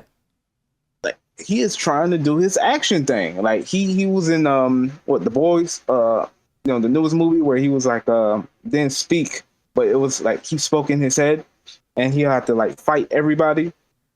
Oh shoot, I Um don't know. I don't know if I know that one. I think Uh, we plant yeah. I don't know a bunch of his work. I will say that. I know his Pennywise. what's he?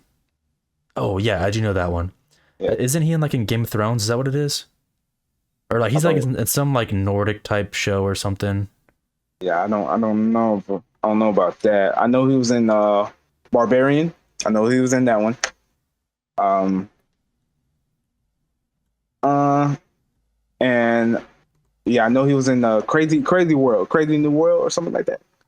Yeah, yeah. Are you looking up? Oh my god, he was in Deadpool too. He was the freaking puke guy, right? He was, yeah. That He was was. him. Hmm. That is right. He was in John Wick 4. Damn, I don't recall that He one. was in John Wick 4. Yep. Yeah, Boy Kills World. We were Boy supposed to, Kill World. yeah, we didn't watch that. We talked about it though. Yeah, we're playing. We're playing. I feel like he trying to get his action star on, man. I thought he trying to be an action star around here. Yeah, let me see. Mm. Um, yeah, I don't know what else. I thought he was in some like Mm.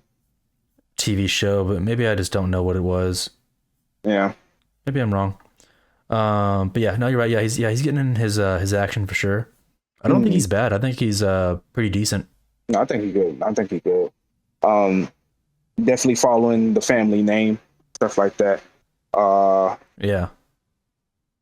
I love, I love, I love when he finally made the decision. Like, yo, I'm gonna trade her. I'm gonna trade. And plus, just the visuals in this movie, like every time he goes to the like little crow realm and stuff like that, and Yeah. like they move and stuff like that, and then they just Hmm. end up right back to where they were. Like when he brought the devil in there and stuff like that, and Yeah.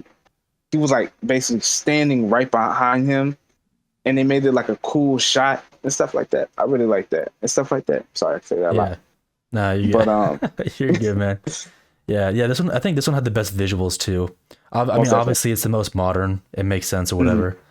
Mhm. But like they still had more like unique things they did, like you know them pushing him in the water to like falling in, and then yeah, Yeah, like waking up in the real world. yeah, Yeah, they had more interesting shots that caught my attention. right, The other right, ones didn't right. really have that too much for me. Give me your rankings for the movies, top to bottom. Give it one. My number. So Yeah, top spot. Pro Salvation. That's the third one. Third one. Third one. Yep. Okay. 3. The first Crow. The first one. Okay. The fifth. The new movie. Fifth The Crow. new movie. Hmm. The fourth movie, and then the second movie. Fair enough. Yeah. It's not too crazy far from mine. I think I would from the bottom. It would also be 2, 4. Those are the same as yours, but I think for me it's gonna be I still think I like the newest one the best. I think it did a pretty good job. I think that one was my number one. Mhm. Going with maybe. Damn, I think I'm gonna choose the third movie as my second. I think Crazy. only Okay. because I think because the more we talked about it, the more I was like, you know what, that actually it actually is a little bit different. Mm. The original is probably gonna be at the halfway point. Okay. Um, Only because like I like the theme of it. I just think the comedy throws it out a little bit. Um, Otherwise, maybe that would go up above three. Mm. But three tried to be more serious. Right. Right. So Right. I'm putting three above it. I think for now. I Okay. probably get shit on for that, but whatever, man. And Uh, yeah. It's your yeah, list, man. It's your ranking. yeah, it's my And let list. me just tell you, two and three are interchangeable. So the Yeah, newest one can be two, and then the other one could be the first Crow could be three. Could be interchangeable. yeah, They're pretty the same for me in terms of like likeness. yeah. That's fair. I'll interchange two and three. The or sorry, the two and three spots. Yeah. But my number one is still going to be the newest movie. I'm not going to move that down because it's the most modern. I mean, it's like, dude, it's like a what like a 20 sorry 19-year gap from the previous movie, Yeah. 2005. Yeah. Like that's a huge fucking gap, dude. That's almost 20 years. Yep. So like it's gonna be a lot different. So Mm. I'm on the new movie. Mm-hmm. And I like it better than the original. It is what it is. Okay. But I mean, hey. even if you don't like the movie in general, you gotta admit the Mm. action. The action's pretty damn good compared to the Action original, is like good. to any of the other movies. Action is good. Action is good. Yeah, at least give the credit to the action because the action and the rated R bits is Mm. leagues above all the other stuff. Which crow you think will win in a fight? If you put all these crows in here together, who coming out the most immortalist? Bro, that thought crossed my mind, but I was like, does that even make sense to ask? So, okay, all the crows in a fight.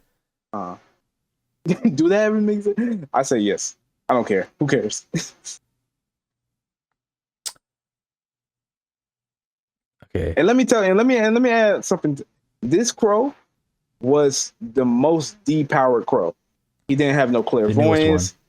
Yeah, he didn't have the only thing he truly had was immortality, and that was barely like that's only if you had faith in your shot. Yeah, his healing factor also. I mean, I get it's like a visual thing, like to show us.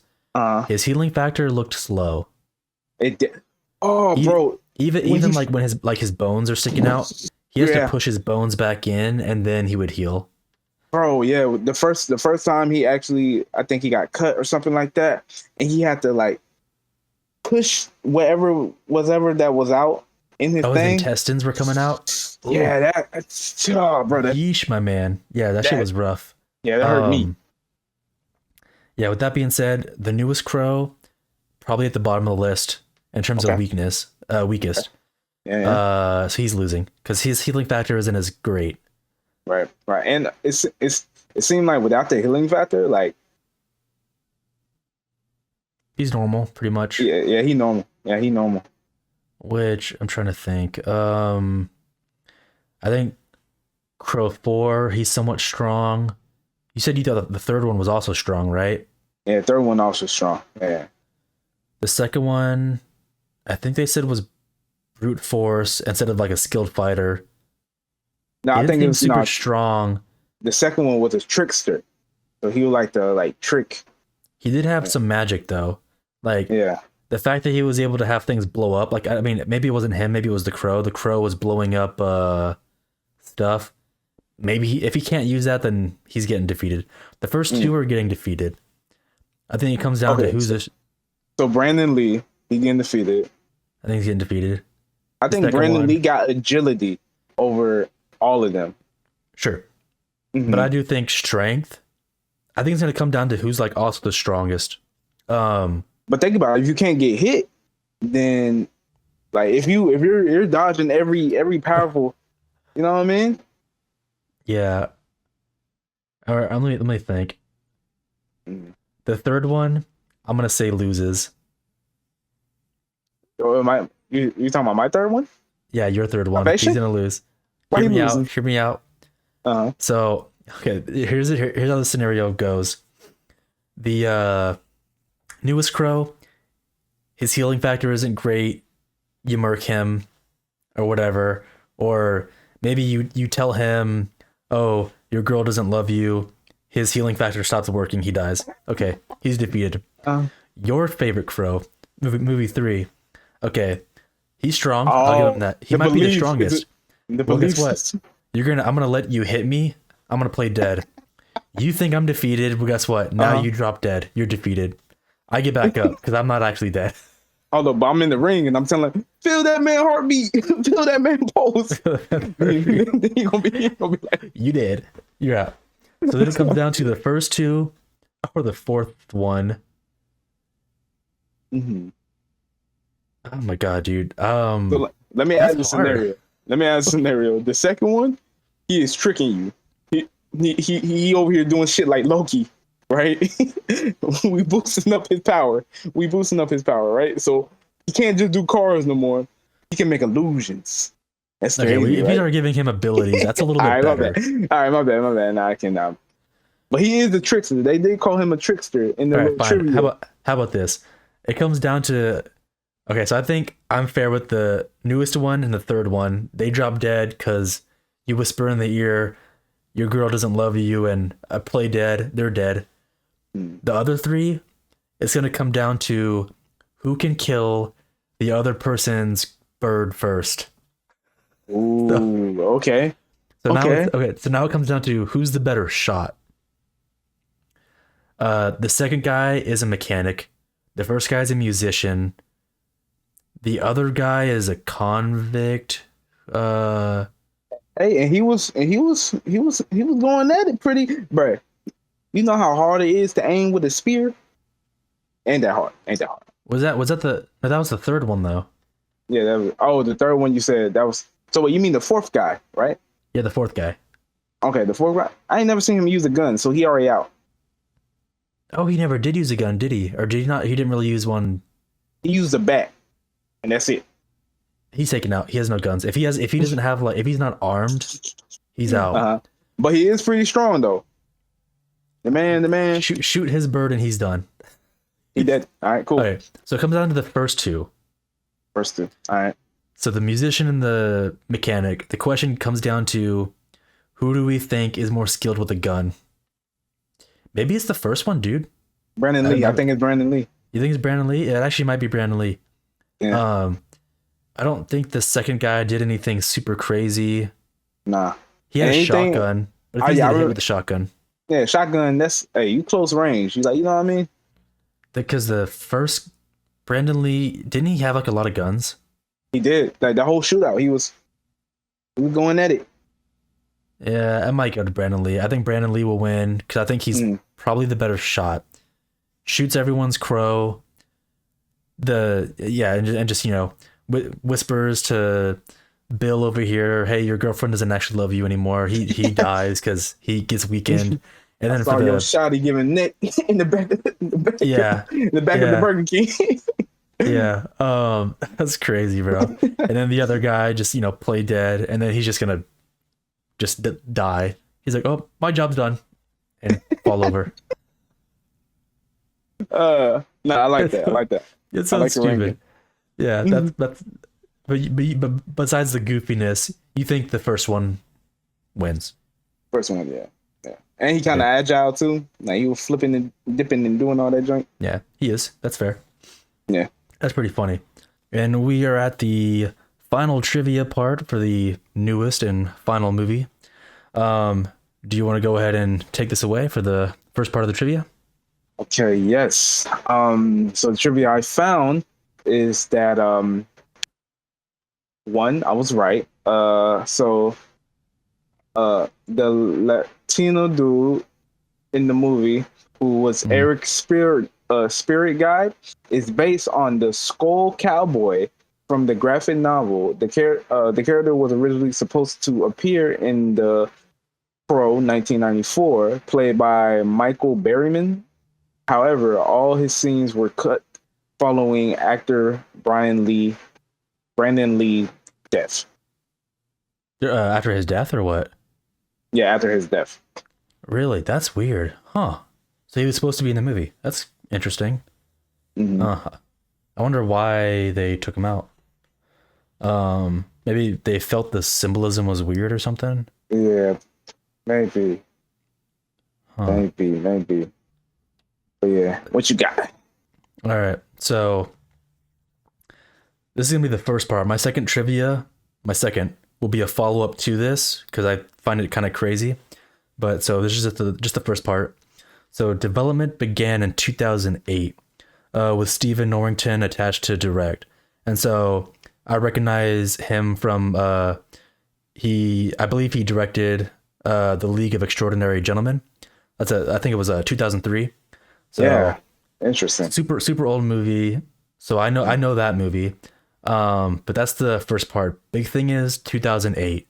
So this movie started development like 3 years after the fourth movie, and Right. I guess it's just like been taking a super long time to get made. Right.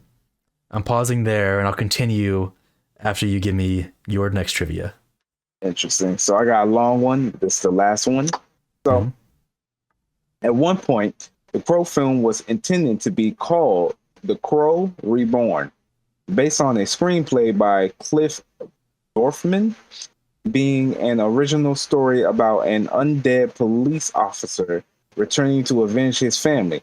The script attached the attention of Jason Momoa, who was then in the lead cast to be the lead role, but the production fell through when Momoa left because he didn't like the constant rewrites, which wore away any symbolism of the Dorfman scripts, turning it into more of a remake of the 1994 film and less of the original story he signed on for.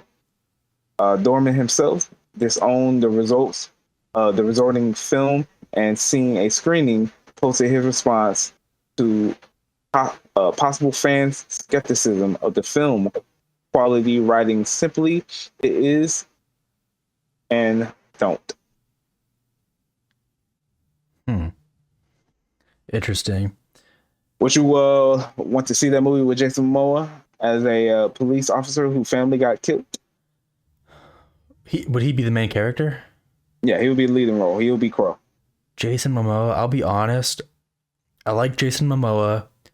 I do not want to see him in a crow. I don't want to see him as the main crow.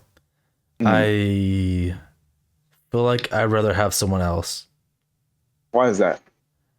I just don't take him serious. Like I've seen him like play like comedy roles, and he does good, even if it's like action comedy. Like he's done a good mix of that.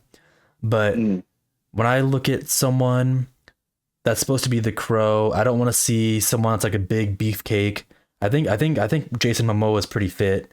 Like I feel like the crow shouldn't be like super buff or anything like that. And should be more serious. And to be honest, I think the crow probably shouldn't be like super famous.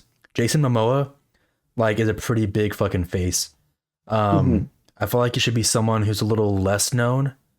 But or at least doesn't like stand out as much as I just think Jason Momoa stands out a lot, and I think there could be someone better suited for the role. But that's just me.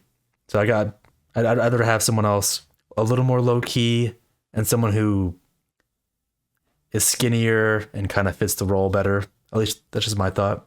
We got Justin Momoa hater up in here, huh? No, I like him, bro. No, he seems like he's really fun. I just don't think he should be the crow. That's all I'm saying. Okay. I mean, I'm assuming you'd like to see him. Okay. It's okay to be wrong. It's okay to be wrong sometimes. I will follow Jason Momoa on Instagram when I knew that he was going to be the crow. Like years back, but I knew he dropped out of it. I didn't know why, but yeah, I guess now I know. What I want to see him, I seen Jason Momoa do more serious roles and stuff, and I think he Yeah. got the acting chops to do it. I think they just typecast him a lot, and he, he just get more comfortable playing, the big, the big, Yeah. funny guy and stuff like that. But I think he'll be. I would really have to see it, but I think he will be okay for the role. But I kind of agree with you. I think whoever playing Pro need to be they need to have the little sad puppy gothic type look, like the Yeah. you know yeah yeah But tell me, because I haven't seen like the newer Fast and Furious movie. I think in that one he was the villain, like kind of like crazy comical villain, which I think seemed cool. Mhm. What's your thoughts on him being Lobo from DC? Perfect casting. Okay, so you do like that. Okay, so like that, I'm cool with seeing him in because I feel Mhm. like that fits him more. Like he's more built for it. Honestly, his hair, I think it fucking just works, bro. I think he Yeah. could be Lobo. Yeah. Most Um, definitely. I fuck with that. Mhm. But let me go over here to. I'm gonna kind of like go over just like little bits and pieces. It's all kind of the same thing. Mhm. Um, but let me go ahead and go over some of these names. Uh, F. Javier Gutierrez, Juan Carlos Fresno. Oh my god, these names. Fresnadillo, I think is how you Mhm. say it. Mhm. Stephen Norrington, I already mentioned him, and Corin Hardy were attached to direct the film at various points in the film's development. So different people like to be the director. Like they kept swapping them. Mhm. Um, Another thing that I wanted to mention, you did mention Jason Momoa leaving the project. Mhm. Um, so I'll breeze over that. I think, yeah, Corin Hardy was supposed to direct, and Jason Momoa was supposed to be attached to it. They Mhm. both dipped. This is interesting too. Actor wise, Luke Evans was cast, but pulled out of the lead role in January 2015 for whatever reason. Uh, Jack Hudson was cast, but dropped out due to schedule conflict. So like, and obviously you said Jason Momoa. So like the main actor was also never like locked in and kept like changing out too. So Right. like yeah, so like for the past like however many years, like nothing's been like solid. It's just been like developing over time. Right. Right. So Right. I thought that was interesting seeing all the different names be like attached and pulled away Mhm. because we could have had a different movie, different director, different actor. Facts. It could have been way different. So, Facts. Facts. Facts. but that was it for my trivia. I just wanted to kind of like go over the different things that they had to, change and deal with. Okay. Okay. Nice. Nice. I like it. I like it. So, star rating, and are you adding it to your collection? Okay, so I will give this a 6, which is, like I said, the same. That's the same rating I gave The Crow, 1994, with Brandon Lee. Mm-hmm. Um, uh, it was good. I didn't think it was. I didn't think it was bad. I don't think. I think it was above average. So I do think it was good. Would I add it to my collection? Yeah, I would. I would. So in total, I will have the first Crow, Three. 3, and the fifth one. It seemed like I'm just skipping. You're skipping movies. Yeah. It's fair enough. Mm. I think I'll give it a 7. I think it was because Okay. I said I liked it the best. So like 7 is Right. still like above average. I think it was pretty like decent, good. Right. I don't think 8 or above. I think 7's like a solid number. Uh, I wouldn't be against maybe adding this one to my. I don't like want or like have the need to, but like if it was in my collection, I'm not gonna like go like I'm not gonna cry over it. Right. I think it's a decent movie, and I like Right. it better than the older ones. Okay. So I wouldn't be against adding it to my collection. But as a whole, am I adding any of these movies to my collection? Nah, to be honest, I know I'm like, dressed like, makeup and shit, but like Uh, the Crow franchise really didn't like do it for me. I think they they Don't believe missed him, fans. some things. Don't believe him. He is a huge fan. I went to his house. He have a shrine. I have a crow shrine. Yeah, he love it. He just trying to downplay it. I have pictures of Brandon Lee all over my fucking wall. He named his son Brandon Lee, and he don't even have a son. That's the crazy part. He just named some random child Brandon Lee. Like, Jesus. That's funny. Yeah, no, not for me. But I mean, not so much for you either, to my understanding, right? I'm not a fan of the franchise, but I would collect these movies. I would like to rewatch them again. I think they got some rewatchability. Fair enough.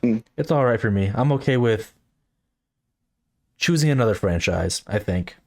But like I said, I like the original idea though, like the comic, James O'Barr, I think was the name. Like the original idea for it. I like it. It's a good concept. I just don't think the movies handled it the best way. Yeah, they didn't live up to the idea. But I like the idea a lot. And that concludes this week's voyage. Catch us in the next Phantom Knots Odyssey. I'm your captain, Christian Kane. I'm your captain, Markel Fennell. Don't forget to like, comment, subscribe. And the questions for today are, who's your favorite crow and why?